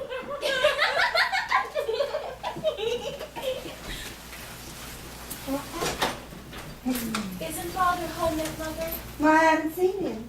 What are you reading for, dear? Is it anything important? And it will keep until he returns. Has that little pest of Clarice Kingdom been around today? Yes, twice. I really think you ought to see her, Dorothea. She's real concerned about you. Clarice may pull the wool over your eyes, Mother, but she doesn't fool me. What are you talking about? Clarice isn't rushing over here to see me. Burgess Lindahan is the magnet luring her here. You think Clarice Kingdom is interested in Burgess Lindahan, the stable hand? But of course. Clarice never paid visits to the crossroads before Burgess was put in charge of the stables, has she? Well, no, but... Furthermore, that little Kingdon fool has never ridden a horse a day of her life. And now she wants to look over at the stables every time she comes. You seriously think Clarice is interested in Burgess Lindahan? Of course, Mother, that's what I said. Well, really, what a girl who comes from as fine a family as Clarice does could see in that Lindahan creature is beyond me. Stop right there, Mother. You're going too far. What on earth has come over you? I'll not allow you to cast aspersions against a man of Burgess Lindahan's caliber. He is a man among men. He is a country bumpkin. Ignorant loud belongs exactly where he is, in a stable. Have care how you speak of Burgess, Mother. Remember, you are speaking of the man I love, Mother. You fancy yourself in love with an uncouth and clumsy rustic? Call him what you will, but you well as may know that Burgess is the man of my choice. I would marry him tomorrow if I could lure him into asking me. Dorothy, have you stopped to think what such a marriage would mean? You would disgrace the proud name of Ramsgate. And what would I care about that? My name would no longer be Ramsgate, Mother. It would be changed to Lindahan, Mrs. Burgess Lindahan. If Burgess would just smile at me, oh, Mother, it would make me the happiest maiden in all the world. Where did I get such a child? That girl must be daft. Truly, I am daft, Mother, as all maidens in love are. If you could have felt Burgess's arms around you like I did when he launched me onto his shoulder, Gloria! you would be daft too. Oh. I am in love for the first time, and there is nothing you can say or do to change that, Mother. Dorothy, listen. If you will promise me to give up this mad obsession, for that is all this is, I will buy you a handsome new diamond bracelet. Poor Mother. You don't realize I am no longer a child to be bribed with the promise of a new toy. Call a diamond bracelet a toy. The principle's the same. Dorothy. Besides, you're offering me a bauble in return for Burgess. Now, honey. It doesn't matter, Mother. No matter how much you pay for that bracelet, it could never keep me warm on a winter's night. And Burgess can. Oh, it's all too much for me. I feel faint. Oh, I must buy my smelling salts immediately. Oh, my.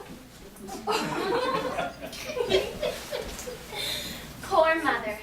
She doesn't recognize real romance when she sees it.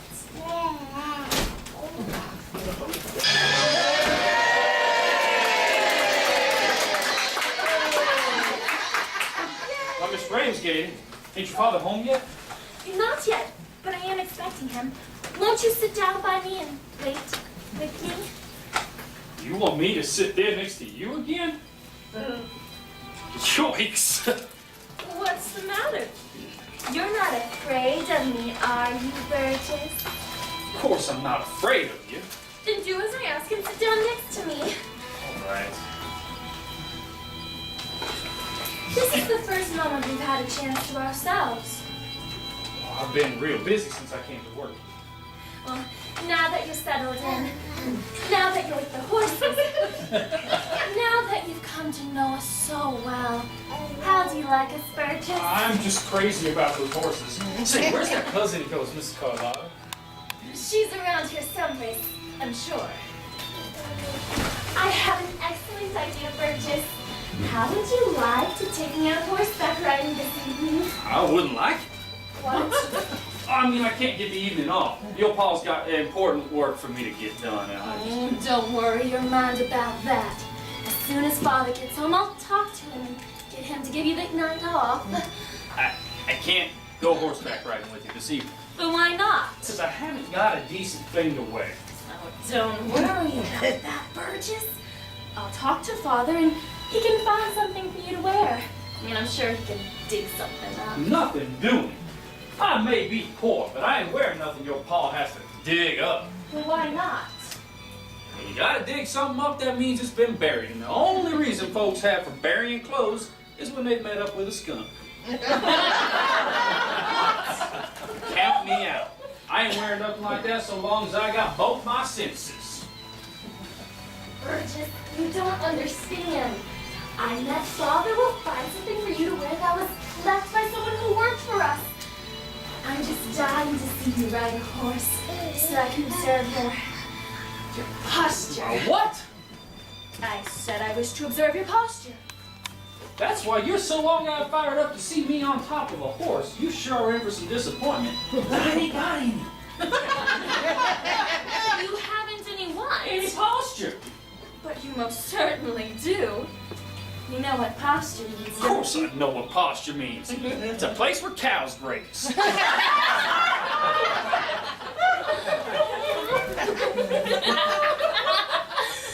You're the funniest man I've ever met. I can tell we're gonna have grand times together. Do you think she's gonna have a grand time with me too? She who? Well, why, your cousin Carlotta. Say, you don't happen to know whether or not she's engaged to anybody, do you? I haven't the faintest idea, and I could care less. Let's not waste time talking about Carlotta. All right, you win. What do we talk about? That's better. Let's talk about matrimony. Matrimony? You know, I was talking to your pa about that yesterday. You were? I sure was. He's again it. My father against marriage? Burgess, you must be mistaken. Reckon I know what your pa said to me. He said a fella like me ought to stay single just as long as I possibly can. Because a wife ain't nothing but a veteran around your neck. Well, I don't agree with father about that. I mean, it may be true about some wives, but not all women are just a veteran thing around their husbands. Of course they are. That's why people always talking about getting married. For better or worse.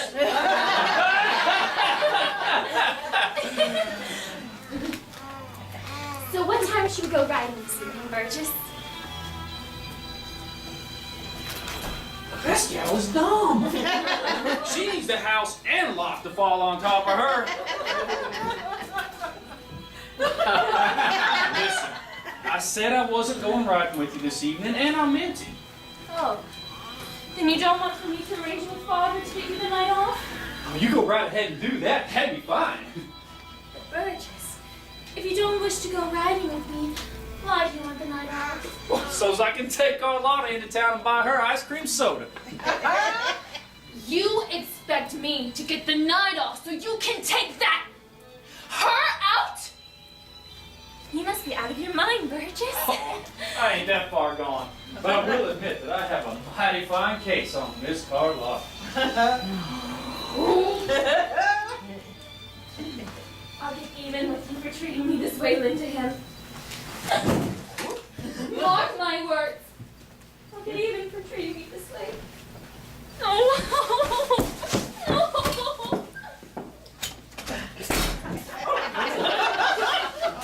What's eating her? Gals sure are hard to figure out. They sure are.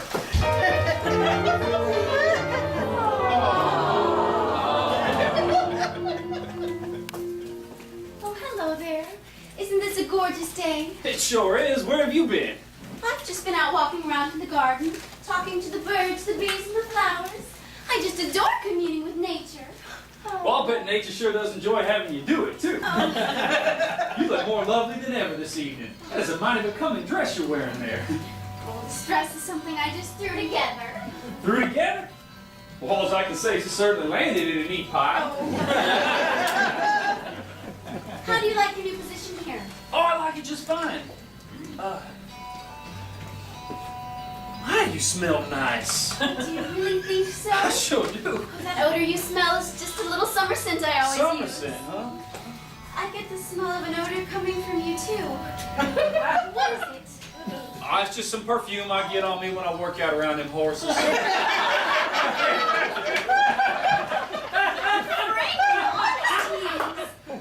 he's as candid as a drugstore window. Tell me about yourself, why don't you? Ain't nothing to know. Let's talk about you instead. Oh, no, indeed. I asked you first. Besides, you should always let a lady have her way. All right, you win. What do you want to know? Well, what did you do before you came here to work for Uncle Ryan? Well, ever since I was a little shaker, I had this motto. Keep it clean. Oh. Hey, so naturally I got interested in the soap making business. And up until a short time ago, I was the manager of a large soap factory. A soap factory! How perfectly thrilling! Oh, and what a novel motto. Keep it clean. Well, now that I'm in charge of your uncle's stables, I got that same motto. Keep 'em clean. That's what I do. Anyway, now that you know everything about me, let's talk about you. Where do your mom and pa live? Alas, I haven't any parents. Oh, except for Uncle Rodney and his family. I'm all alone in the world. Just a piece of flotsam, adrift on life's sea. You won't ever be alone again unless you want to be. So why don't you let me take you out this evening? I'd like to take you into town and buy you ice cream soda. Oh, do you really think you should? I mean, I wouldn't want you to bankrupt yourself on little old me. Reckon if I want to squander my entire roll on just one gal, you're the one I'd do it for. Oh. How adventurous he is! How daring! He just throws money away like water. Oh, since you put it that way, sir, I'd be glad to go out with you this evening. Shall we set out about 8? 8 it is! Wait! Do you speak French? Oui. Is that French? Oh, it most certainly is. Well, how do you like that? I've been speaking French my whole life, didn't even know it. Until 8 then. My, that Wallflower's some kind of girl. I reckon there ain't nothing a man couldn't do if he had a wife like that. Yep. I better take it real slow, though. Get to know her real well before I ask her to be my wife. I'll wait a day or two.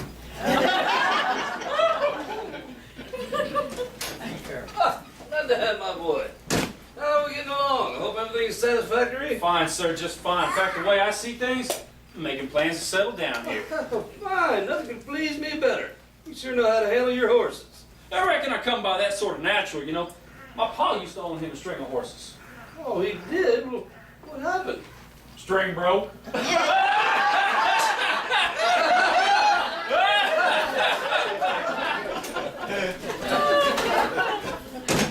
Legend, I do not want to hear another word out of you. You are going to do exactly as you have been told, and that is that. But I didn't mean that the way you took it. Oh, you didn't. You go right now and you answer that door. Yes, ma'am. Oh, yes, ma'am.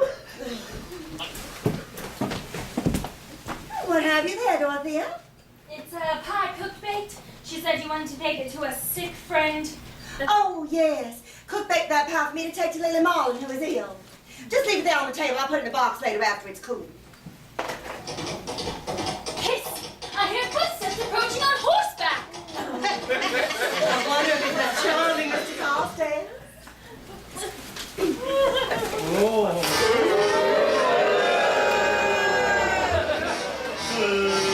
I think the wind got it. My. What a charming picture of domesticular. Mr. Carstairs, you think so? Oh, yes. Two of you most certainly, though you look like mother and daughter, could certainly be mistaken for a pair of sisters. Mr. Carstairs, how you will join us for dinner, I hope. Oh, it would be an honor to join you. Breaking bread with such brilliant company is always a pleasure. It's disgusting. Miss Clarice Kingdon to see Miss Dorothea. Well, ask her in. Really, Mother, I don't see why we have to be bothered with her. All right on in, miss. Oh, how dare you! What in the world do you think you're telling a guest to fall in? Oh, my mistake. I thought I was someplace else. I mean, come right on in, miss.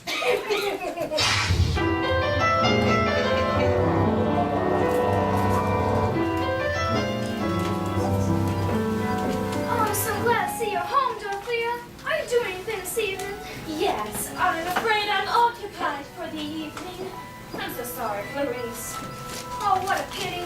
I was trying to find an extra boy to go along with my girls. I'm having an awful time. I was really counting on you, Dorothea. Well, I'm so sorry, Clarice, but I'm occupied. Thank the Lord.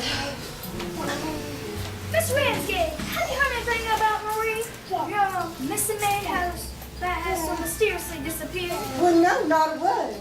What about you, Clarice? Have you heard anything about her strange disappearance? I've heard plenty. You see, a girlfriend and I were out by the old mill stream, picking flowers, and we found a leather purse with an M on it. We quickly handed it over to the police, and they found out it belonged to Marie because there were several letters inside addressed to her. You mean the letters were delivered to Marie here at the crossroads? That's right. Tell me, my dear child, have the police found anything else that might pertain to the missing Marie? Well, I'm not supposed to tell anybody, but I don't see how we can hardly tell you that the police also found a man's handkerchief on the bank of the old mill stream. Ah! Do they know whose handkerchief that it belonged to? This does not concern you. What is the matter with you? Clayton is simply concerned about the missing Marie. Yes, I'm sure we all are. I think that he would like to know if some foul play has occurred. We want to know who's responsible for it. Yeah, that's it, of course. Tell me, do the police have any idea to whom the handkerchief belongs?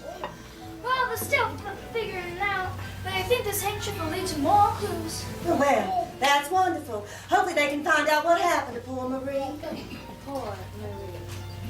Oh, Dorothea, do you think Mr. Lanham will care to join us this evening? May I go see him? No, Clarice, I'm sorry, but Mr. Lindahan is busy too. Father has some important work for him to do. Well, I simply must find somebody. I'm busy tonight.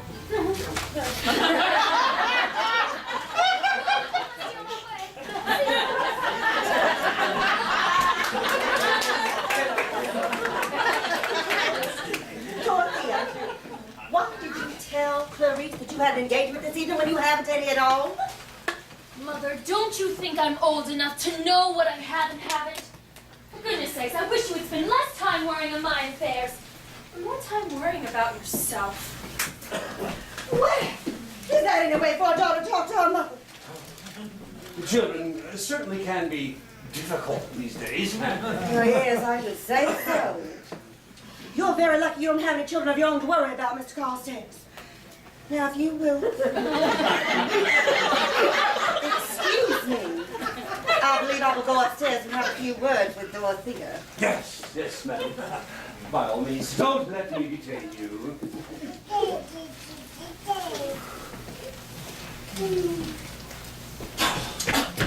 I made sure that young fool has left the house. What are we gonna do now, Chief? Moron! What a fool I was to think that I could have you as part of my plan. You almost gave away the entire show just then. I almost gave the show away. What about you? I? What do you mean? You heard what the dame said about the cops finding that handkerchief down by the old mill stream, didn't you? Yes, of course I did. Naturally, I assumed that handkerchief was yours. Oh, no! You can't pin this one on me, because I never had a handkerchief of my own. I just wiped my nose on my sleeve and let it go down. I'm really not saying it's his fault. I'm just trying to find a way to blame it on him. Quiet, you ignoramus. So that I don't need handkerchief... a nincompoop like you to do my thinking for me. Go. You're ahead of the script. So that handkerchief must have belonged to you, huh? Oh, if they find out that it belonged to you, then they'll know it was us that done away with Maisie. Yeah.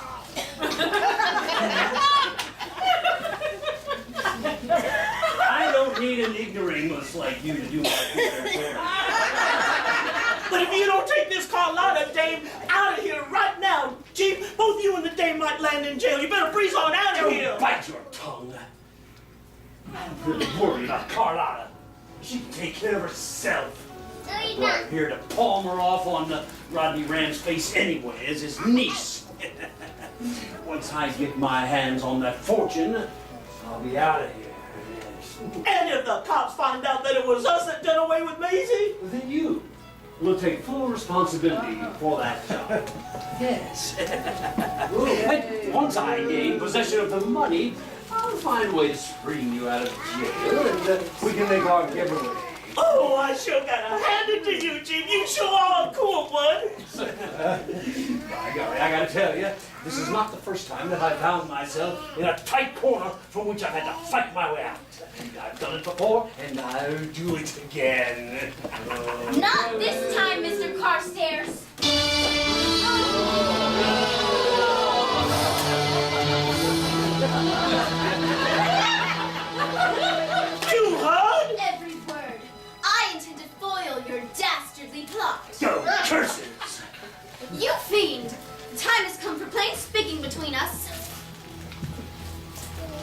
You go outside and don't let anybody come inside.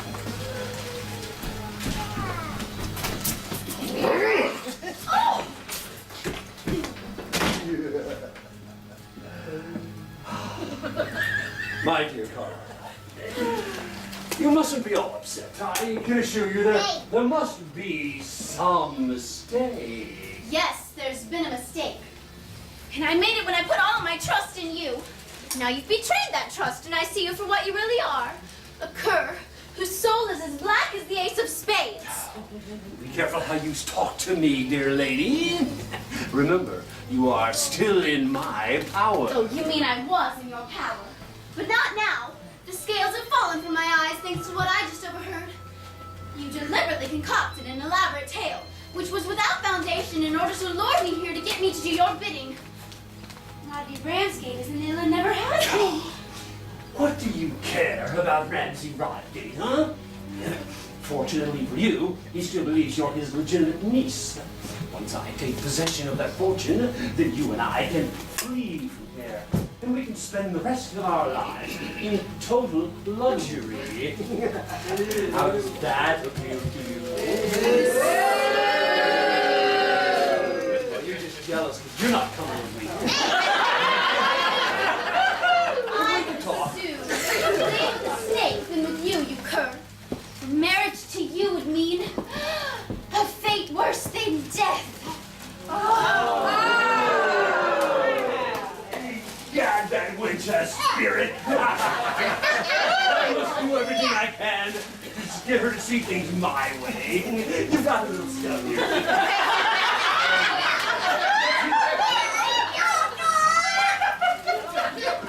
You wrong me, Carlotta. Really, you do. Oh, I admire your courage. Together, we could go far.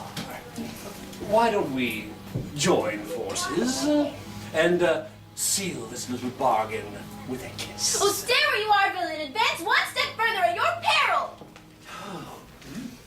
You better change your attitude toward me, young lady, or I shall have to rid this place of your presence. Yes. So, what is it to be, my proud beauty? And are you going to further my cause? Or is it going to be war between us? It is to be a fight to the finish, and let the chips fall where they may. Chips? I'm going to expose you for the scoundrel you are, and in order to do so, I shall use every weapon at my command. But you have no weapons. I've got all the weapons.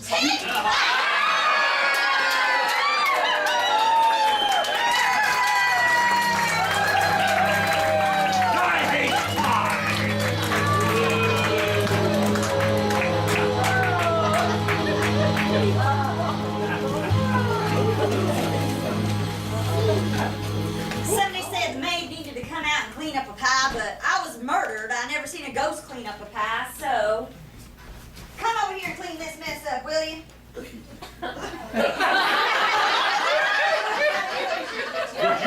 Did you throw it? Did I you told think y'all this not to mess- throw things. No.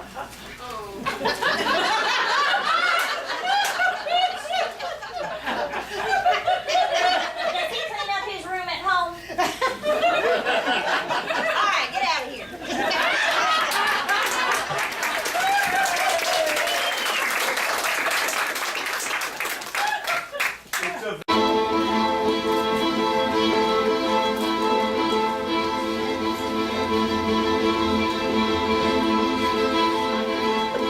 But I'll tell you, Dorothea, it is the most mysterious thing that's ever happened.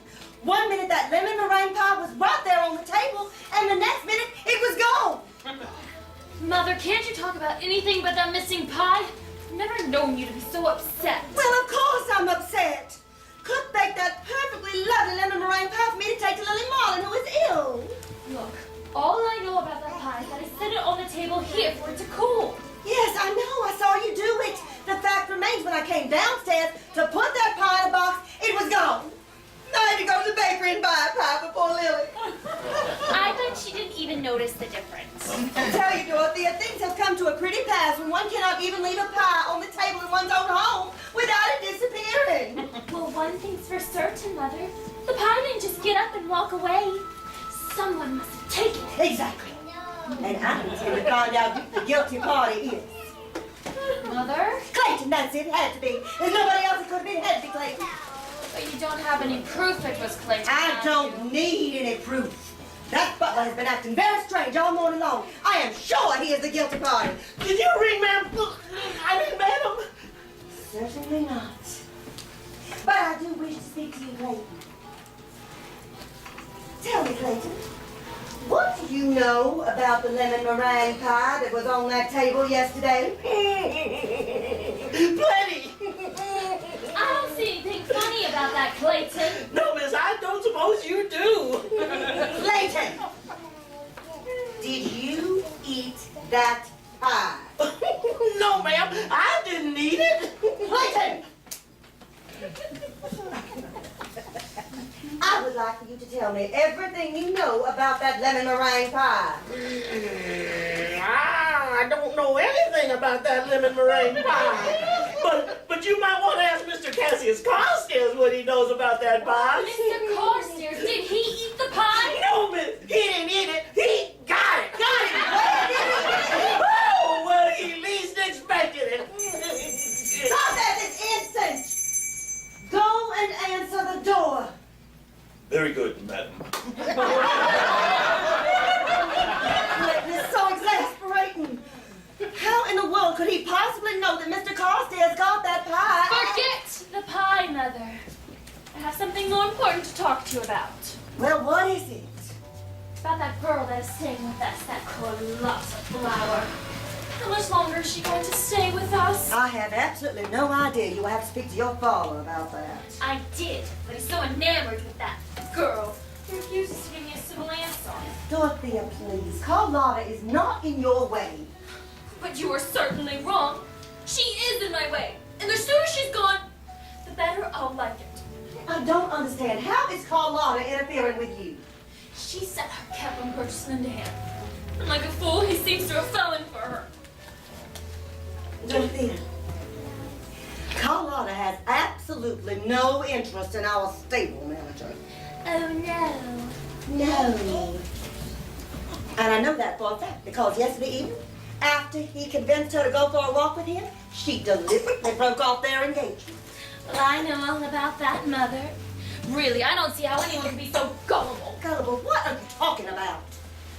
A child could tell the only reason Carlotta Flower broke her engagement with Burgess was to intrigue him.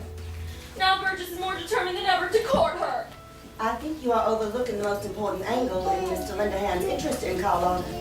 And what would that be, Mother? Have you forgotten that in a very few days, Carlotta stands to inherit $100,000? You mean Burgess is If he succeeds in winning her hand in marriage, that common stable hand will never have to worry about money again as long as he lives. Think what such a sum of money would mean to him. Think of the horses it would buy. She'll never have him. Never. I won't allow it. Burgess Lindahan belongs to me, Mother, and I intend to have him. Dorothea, please, you know I detest scenes. Let us have no more of this, I beg of you. A gentleman to see Mr. Ramsgate.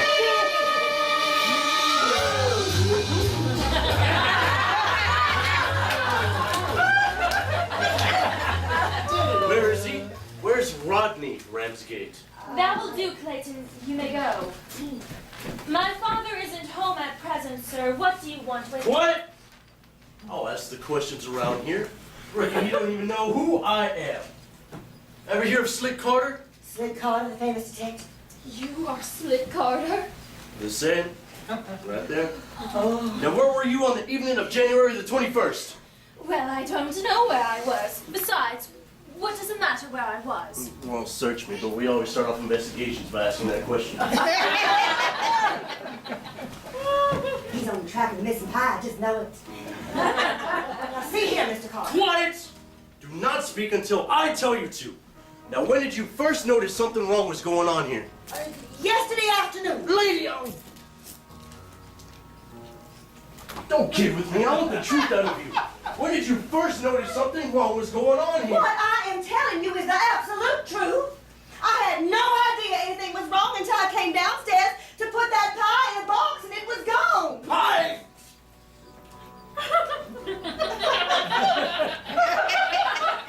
What pie? Well, the lemon meringue pie the cook baked, of course. That is why you're here, isn't it? To find out what happened to that missing pie.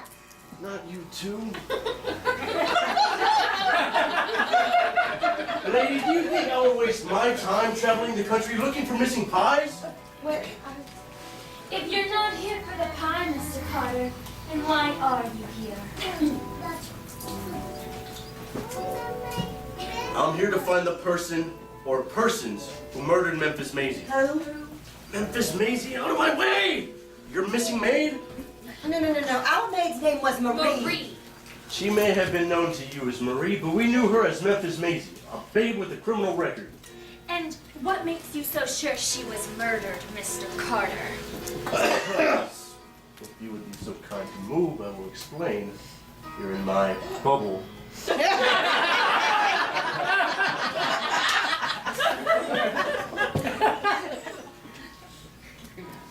Because I dragged the mill stream and I found her body. And the marks on her neck suggested that she had been choked to death. Oh.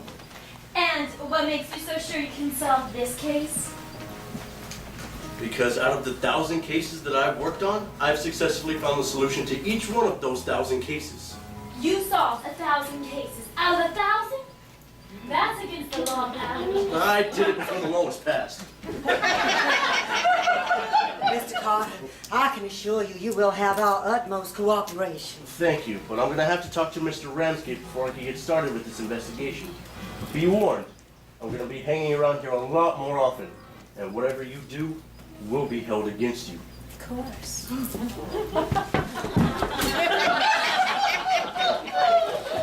Well, he's a regular bloodhound. Oh, Rocky. I feel faint. I'm afraid I was not. Oh, I need my smelling salts. Come on, upstairs. Come on. Upstairs in your left drawer. There they always are. Not on the carpet.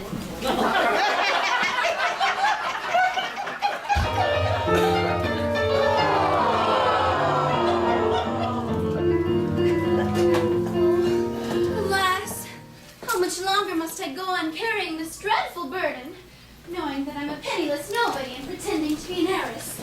Will I be forced to carry this dark secret with me to the grave? Oh, and how much longer must I wage warfare against that nefarious scoundrel Cassius Carstairs? Oh, woe is me! Lack a day, time alone can tell.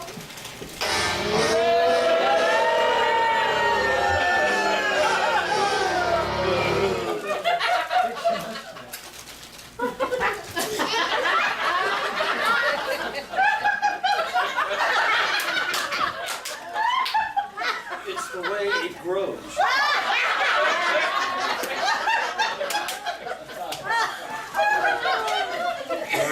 Carlotta.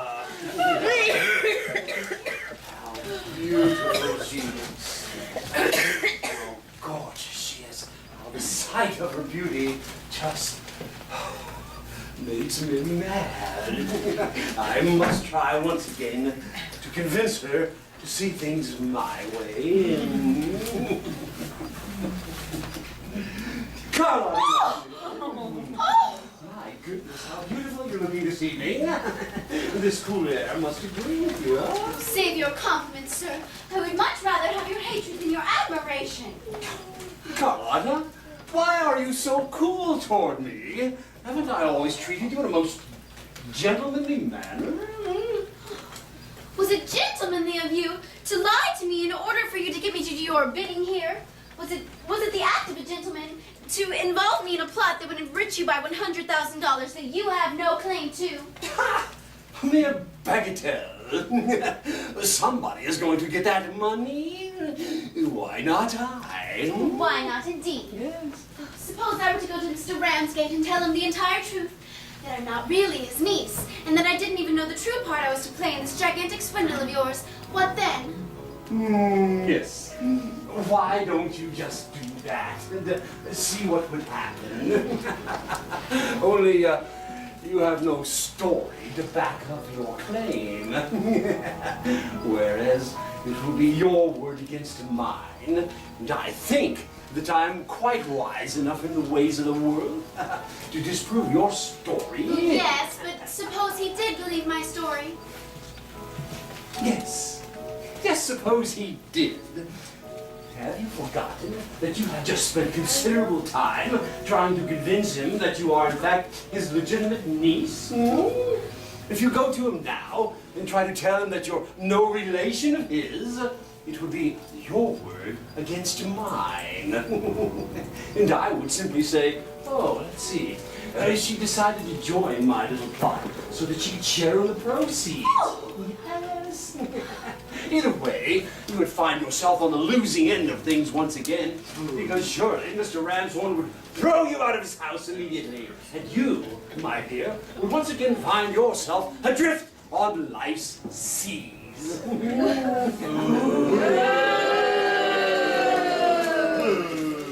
You fiend! Surely you've descended directly from Satan. When it comes to wickedness and duplicity, you have no equal. You are so steeped in infamy that you befoul the very air you breathe. Even though you have a bad opinion of me, I bear you no ill will. None whatsoever. But why don't we quit this little banter back and forth and get down to facts, shall we? If you play things my way, you have everything to gain and nothing to lose.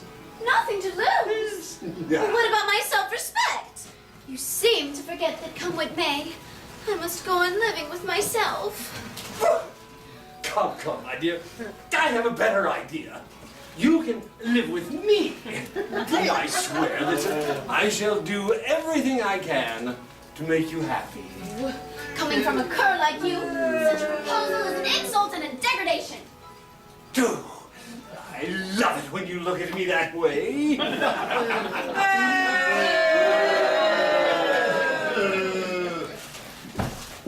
You just bring out the gypsy in me. You must be mine. Say that you will be mine. Unhand me! Step aside and let me pass, Cassius Carstairs! Not until I get a kiss from those ruby red lips. Unhand me, you villain! Or I shall scream for help! The snake! I'll tear you apart!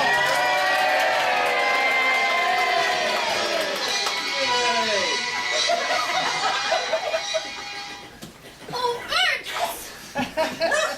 No, curse it! Charlie, Tenderfoot, what are you doing here?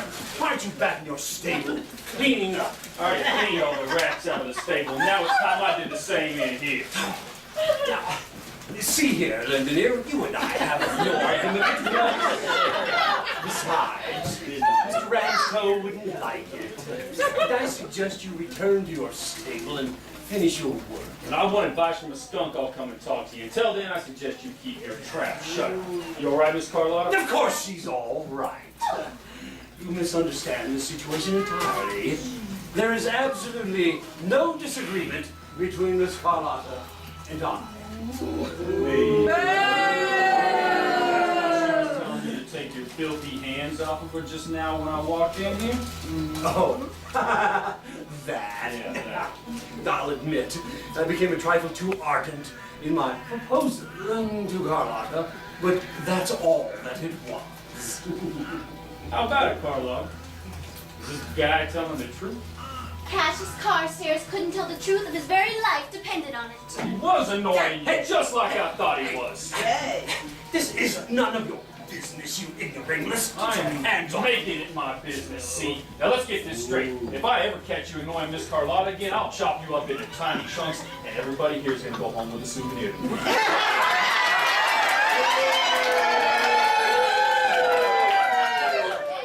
You might want to think about that, because you don't know what part you get.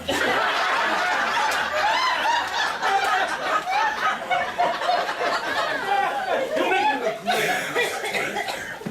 Yeah, yeah, my fingers are barely itching to get to your throat. If you're not out of here by the time I count to 3, you're gonna have to get somebody here to carry you out. All right. I'll go. 1, wholly out of deference to the Ramstooth family, you may have the upper hand this time. But you'll pay for this. I promise you, you'll pay for this. That's two. Just as every dog must have his day, I shall become a dog and have mine. I'm going. Nobody lends you a hand.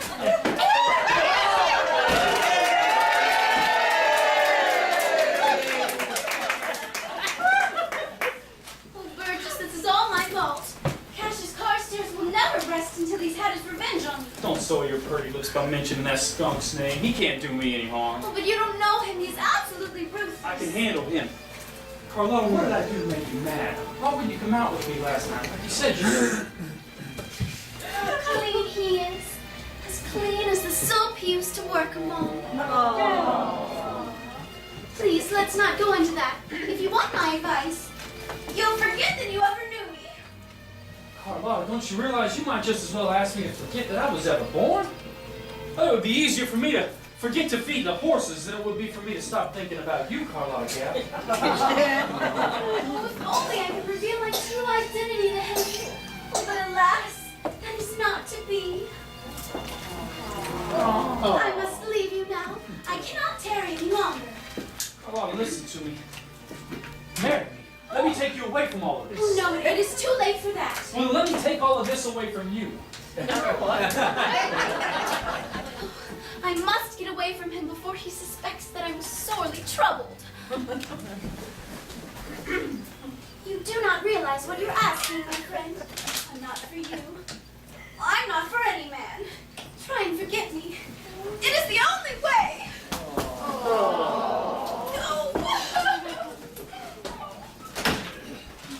Why does she keep saying she's not for me? Golly, I got a hunch that she ain't happy here. She might even be sorely troubled. Could I be right? Time alone will tell. Ah, underhand. There you are. I'm just going to look for you. Mr. Ramsgate, sir, I didn't even know you was home. Shh, nobody knows I'm here. I went to the back a while ago and been doing some important work in the office. Now I need to talk to you, my boy. Suits me fine, sir. Just fire away. I need to confide in you. There's a great deal of trust in you. It's fine, sir. I'm here to do anything. I need to impress upon you the absolute need for secrecy in this matter. No one can know about this. No one will ever know about anything. I promise you that. Behold, this key. It's a big key. The only key that locks and unlocks this door. I see. Now I've locked the door. I understand how the key works. I don't understand what this is all about. I need you to hold this key for me.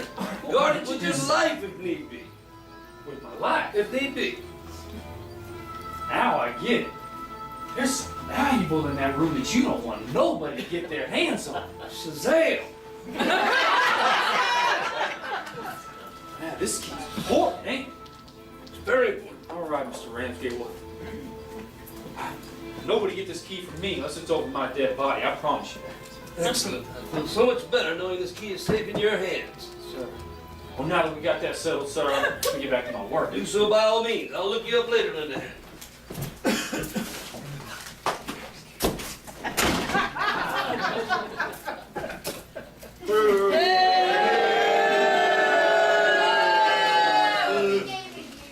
Fortunes once again smiled down on Cassius Carstairs. The fates are playing right into my hat. Chief, do you know who's here? You'll never be able to guess. I'm gonna guess, Slick Carter?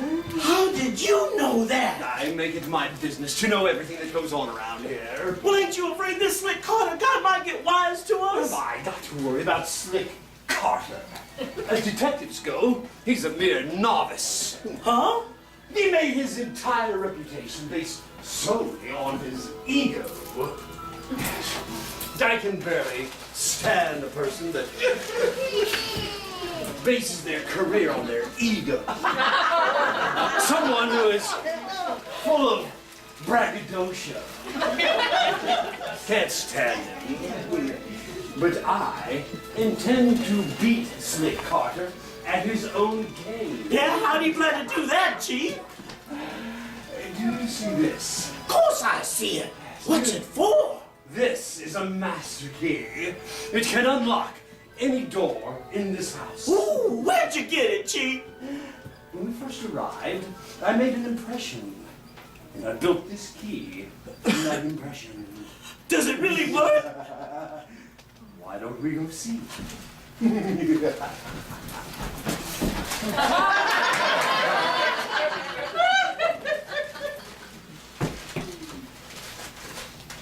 There's no keyhole.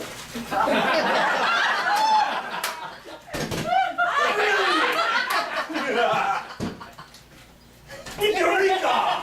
See for yourself. What is the meaning of this? Oh, What is going on here? How do you open that door, Carter? I'm sorry that you came down here just now, Mr. Ramstummy. For you have brought this upon yourself. you gotta be careful, Chief. Someone might see you. Get him, Cody, get him! I shall...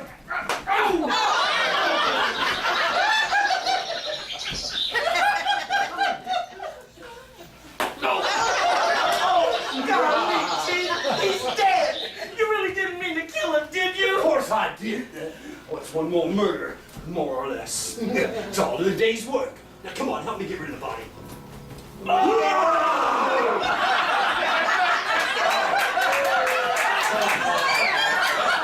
Oh, we ain't got any hands, Chief.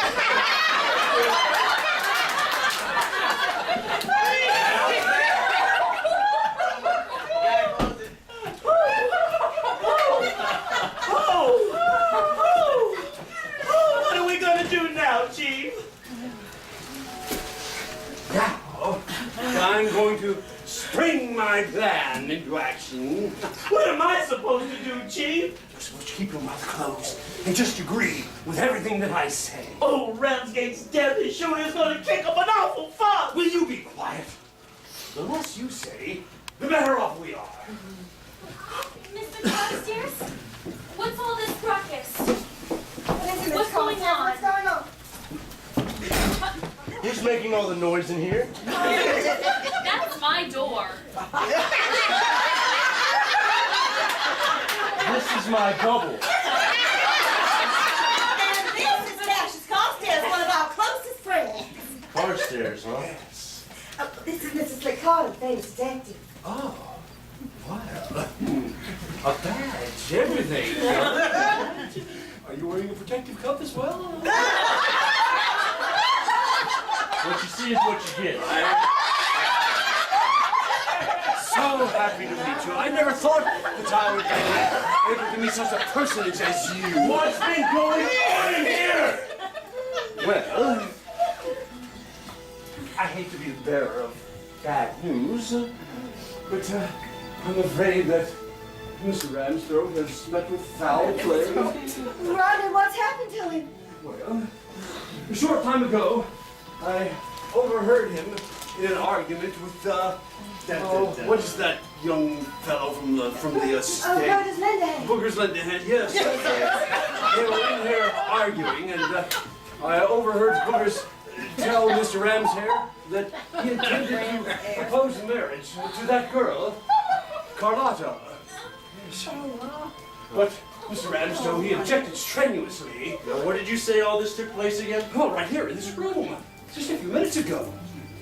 Anyway, Mr. Ramsface got up and he walked into his office as if to signify that the interview had ended. Yes, but Boogers decided that he would go in there with him and continue the argument. The argument grew into quite a quarrel. Suddenly I heard a thump. A body had fallen to the floor. Yes. Then, Burgermeister came out of the door, took the key that was in the door, and locked the door, and he placed the key in his trousers pocket. And he went out that door. What is happening, my poor husband? We must open that door immediately. You cannot. But I... The only key in existence is in the trousers pocket of Mr. Boogerman. And you saw this Lindahan fellow put the key in his pockets? Yes, I did. The butler saw it too. Yeah, that's right, of course. Where's Mr. Ramsgate? I gotta talk to him right away. His favorite horse has been taken sick. The horse will have to wait. You're Lindahan, aren't you? That's right. I'm Slick Carter, the detective. Nice to meet you, sir. I want the key that you have in your pockets. I mean the key that opens that door. I'm afraid I don't know what you're talking about. Oh, you don't? We'll see about that. Put your hands up. What have you done to my poor husband? I ain't done nothing to Mr. Ramsgate, I swear. That's enough out of you. Hold still. Turn around.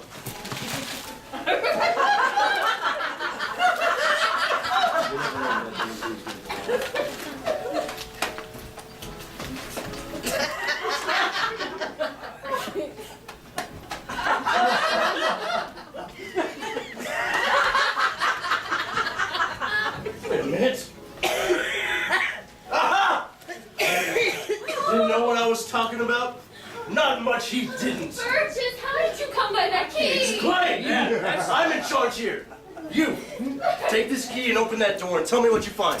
Hurry! Hands up, Lindahan! This is some sort of a frame. I ain't done nothing. That line has a familiar ring to it. Oh, yeah, I haven't met a criminal yet who hasn't pulled it. Burgess, what's going on? Why is that man pointing a revolver at you? You know as much about this as I do, Carlotta. Well, what did you find out? Well, the old man is laying on the floor. He's dead. Yeah. Judging by the marks on his head, I'd say that Hands he's up. been murdered. My poor Rodney, who could have done such a thing? Well, Lindahan, what have you to say for yourself now? Well, if you all think that I murdered Mr. Ramsgate, well, you're all crazy. Oh, so I suppose the key just happened to show up in your pocket? Well, no, that's... Or maybe you're gonna tell me that Mr. Ramsgate gave you the key But that's... and told you to guard it with your life and only give it to him if he asked you for it? That's exactly what happened! And this is an open and shut case if I ever saw one. Burgess Lindahan, you are under arrest. No, for the murder wait. of Rodney Ramsgate. Mr. Ramsgate, Come listen, on. wait. Let's go. You know I'm innocent! I'm innocent!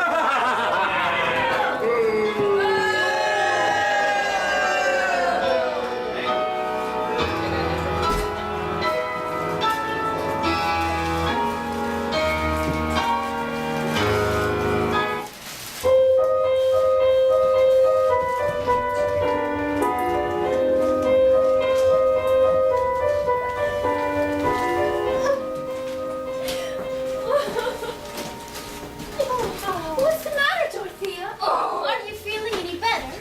You don't think you're fooling me, do you? Much do you care how I feel. I can't understand why you've taken such an intense dislike to me. What have I done to offend you? I hate you. Do you hear me? I hate you. You stand between me and the man I love. Burgess Lindahan. You don't realize what you're saying. Every day I have gone to jail to see him, and every day it's the same. He refuses to see me. You've seen him every time. Well, I'm not to blame for that, Dorothea. And as for my visiting Burgess, it's the least I can do for a man who I know has been falsely accused. Burgess Lindahan is innocent, I tell you. Whether he is innocent or not is besides the point. From the moment he first saw you, he felt attracted to you and scorned my advances. Do you deny that Burgess proposed to you? Oh, well, The expression on your face gives you away, sweetie. And proves Burgess asked you to become his wife. How could he be so blind? You can never keep him happy. And I can. Well, what makes you so sure about that? What ensure his future happiness. What do I lack that you can give Burgess? Horses. What? Horses. Horses. Horses. I have horses. Horses? Burgess Lindenham will pay for the death of my father with his life. And that way, I will have my revenge on the two of you.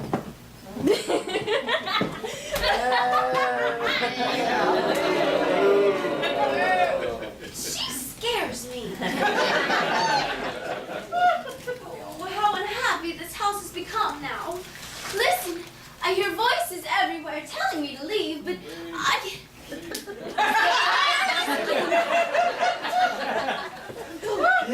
I cannot go until Burgess's fate has been settled.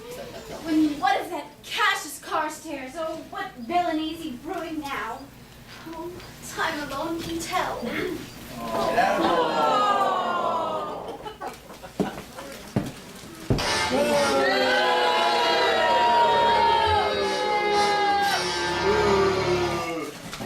Where's that confounded Cokey Joe? Why, if he's taking a run-out powder on me, I'll track him down to the end of time.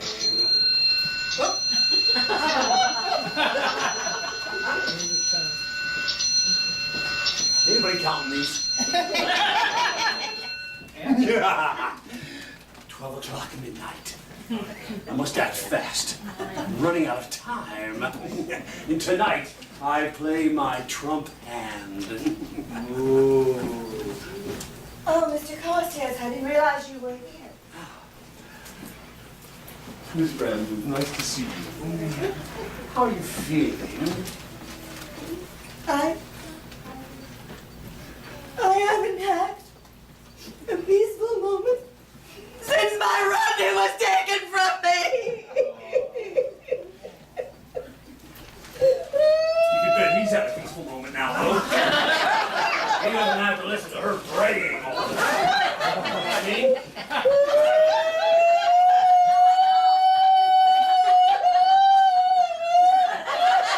you understand, the longer I stay here, the more she does that.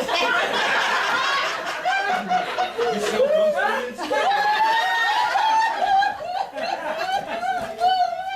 Then, my, but sorrow must agree with you. You look absolutely radiant. I didn't really think so. Mother! Oh my, that's disgusting.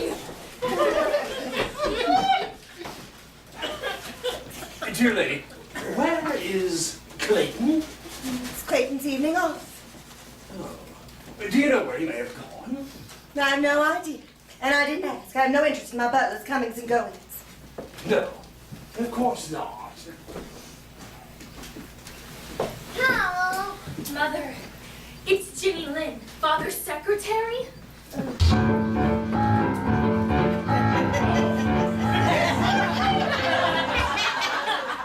Good evening, everybody. Good evening, Miss Lynn. It was good of you to come. Won't you please have a seat? Oh, I didn't know we had company. Oh, don't go, Miss Flower. What I'm about to say concerns you as well as the entire Ramsgate family. Have you finished going over Rodney's affairs? I have, and I am the bearer of bad news. After Mr. Ramsgate debts are paid up, there'll be absolutely nothing left for you or Dorothea. What? But what are the crossroads? And this house and the stables and the horses. All mortgaged to the hilt. Mr. Ramsgate made a number of bad investments a year ago and lost all his money. You'll have to give up this place immediately. Where will we go? What will we do? I'll go see who that is.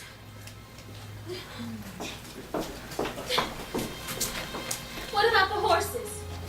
I don't care.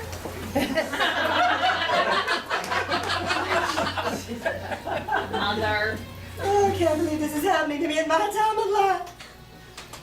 Don't worry there, Mrs. Ramsbelly. It will Work itself out. It always does.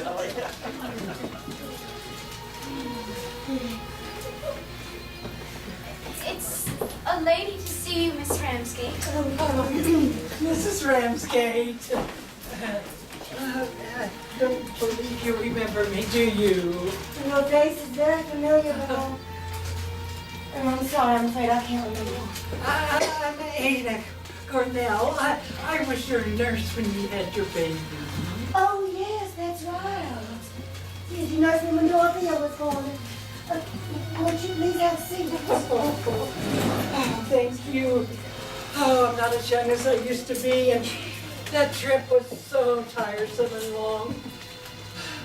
But I had to see you, Mrs. Ramsgate. Well, I'm very happy to see you too, Ada, but well, I'm afraid if you come here seeking employment, I cannot help you. You see, Dorothea and I have been forced to give up our home. Oh, I'm very sorry about that indeed. I have no idea what will happen to us. I fear we will be forced to work to support ourselves from now on. Work? You expect me to work? Do you know what you're saying? Well, I'm sorry, Dawn. I don't see any other alternative. If we can't make enough to keep ourselves, we shall have to go to the poorhouse. I'll have nothing of the sort. Last night, Cassius proposed to me, and I intend to accept his offer and marry him.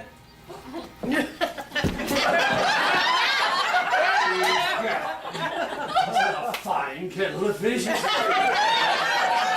Can you imagine me marrying a penniless girl? It ain't gonna happen.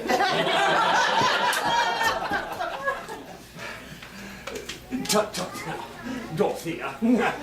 We will discuss this in more detail when we can be alone. Dorothea, if you marry Mr. Carstairs, then what's to become of me? You'll get along somehow, I'm sure. Besides, that's your problem, not mine. Wherever did I get such an unnatural child? Hear me out, Mrs. Ramsgate. Hear what I came all this distance to tell you. That child is not your daughter. What? You have any idea what you're saying? Yes, I nursed you when you had your baby, and you didn't know it, but your baby was born dead. Dead. And my poor sister, who was poverty-stricken, also had a little girl. Alas, my poor sister died, but the baby lived, and there was no one to take care of the baby, so we substituted the baby for your dead child. Then Dorothea is my niece and not your kith or kin. Oh, the secret has weighed so heavily on me all of these years. But I had to come here and make a clean breast of things before I go to my grave, which the doctor says is going to be very soon. Oh, please forgive an old woman, Mrs. Ramsgate. I meant you no harm. I only wanted to serve you. I'm sure. I came to realize a long time ago that sometimes things happen for the best.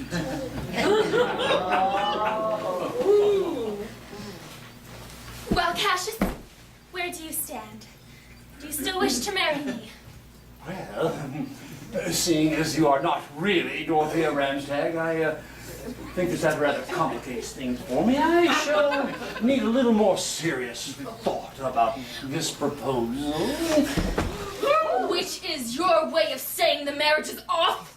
You can read between the lines. I'm gonna leave this house.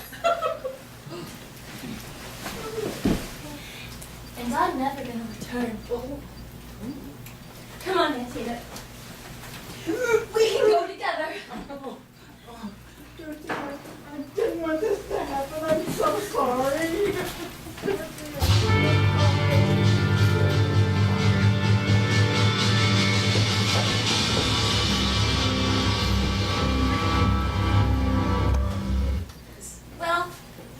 matter I wish to clear up before I leave here. It involves you, Miss Flower. What do you mean, Miss Lind? I mean, you have no reason for remaining here, and if you take my advice, you leave immediately. What? What? Have you forgotten that Carlotta Flower is the legitimate niece of Rodney Ramscorp's? What about the money? Carlotta Flower is an imposter. Ronnie Ramsgate's legitimate niece has been found in San Francisco singing with an opera company. The girl has established proof of her identity, which is beyond dispute. Oh, alive!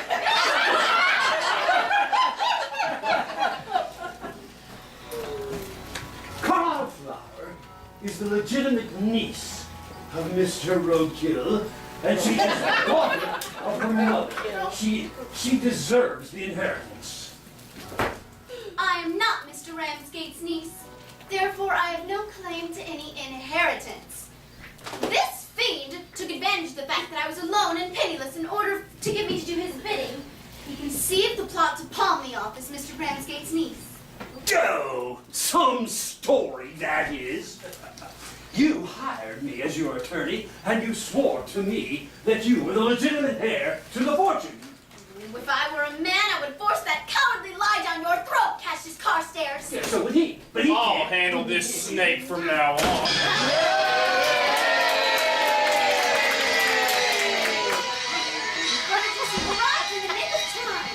Greasy Palms, how did you escape from jail? I didn't escape. I was released. The law has discovered that it was not I, but you who murdered Rodney Ramsgate. I will not be taught that way by a jailbird. Save your breath, you knave. Your days on earth are numbered. Well, I think that I shall just excuse myself and say good night to all. Good night to you. Left hand too. I bid you adieu.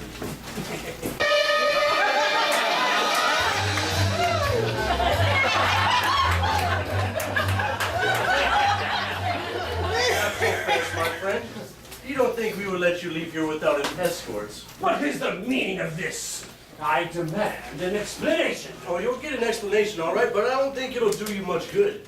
At last, we've got you right where we want you. Desperate Desmond. Cassius Carstairs, desperate Desmond. The same. Cassius Carstairs is just one of his many aliases. He has a list of them a mile long. I wrote it out. It's a mile. You got nothing on me. Oh, really? I think you'll be interested to hear that I discovered that the man posing here as Clayton the butler is in fact Cokie Joe, one of your henchmen. I picked up Cokie this evening, used a little pressure, and got him to talk. He told us all about your plot to murder Rodney Ramsgate. Then he told us how you managed your little Carlotta here into your trap. Cokie sure spilled the beans, all right. We have it all in black and white. No matter how hard... His mustache isn't even real. No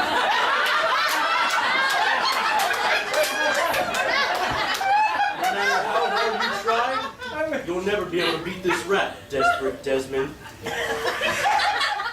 Excuse me.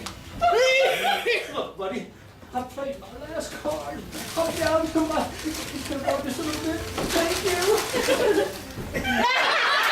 I need that so bad.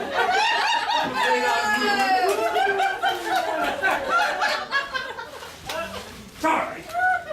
You got me. Get me out of this house, though, so I don't have to listen to her braying anymore. Oh, the very idea!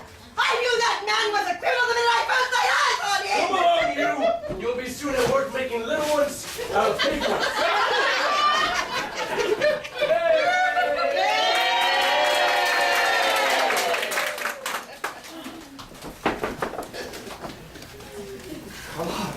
We're together at last, just like I knew we'd be. Burgess, I think I'm the happiest girl in the whole world. Perhaps I'm the most miserable. I shall soon begin my long walk over the hills to the pool. You'll do nothing of the sort.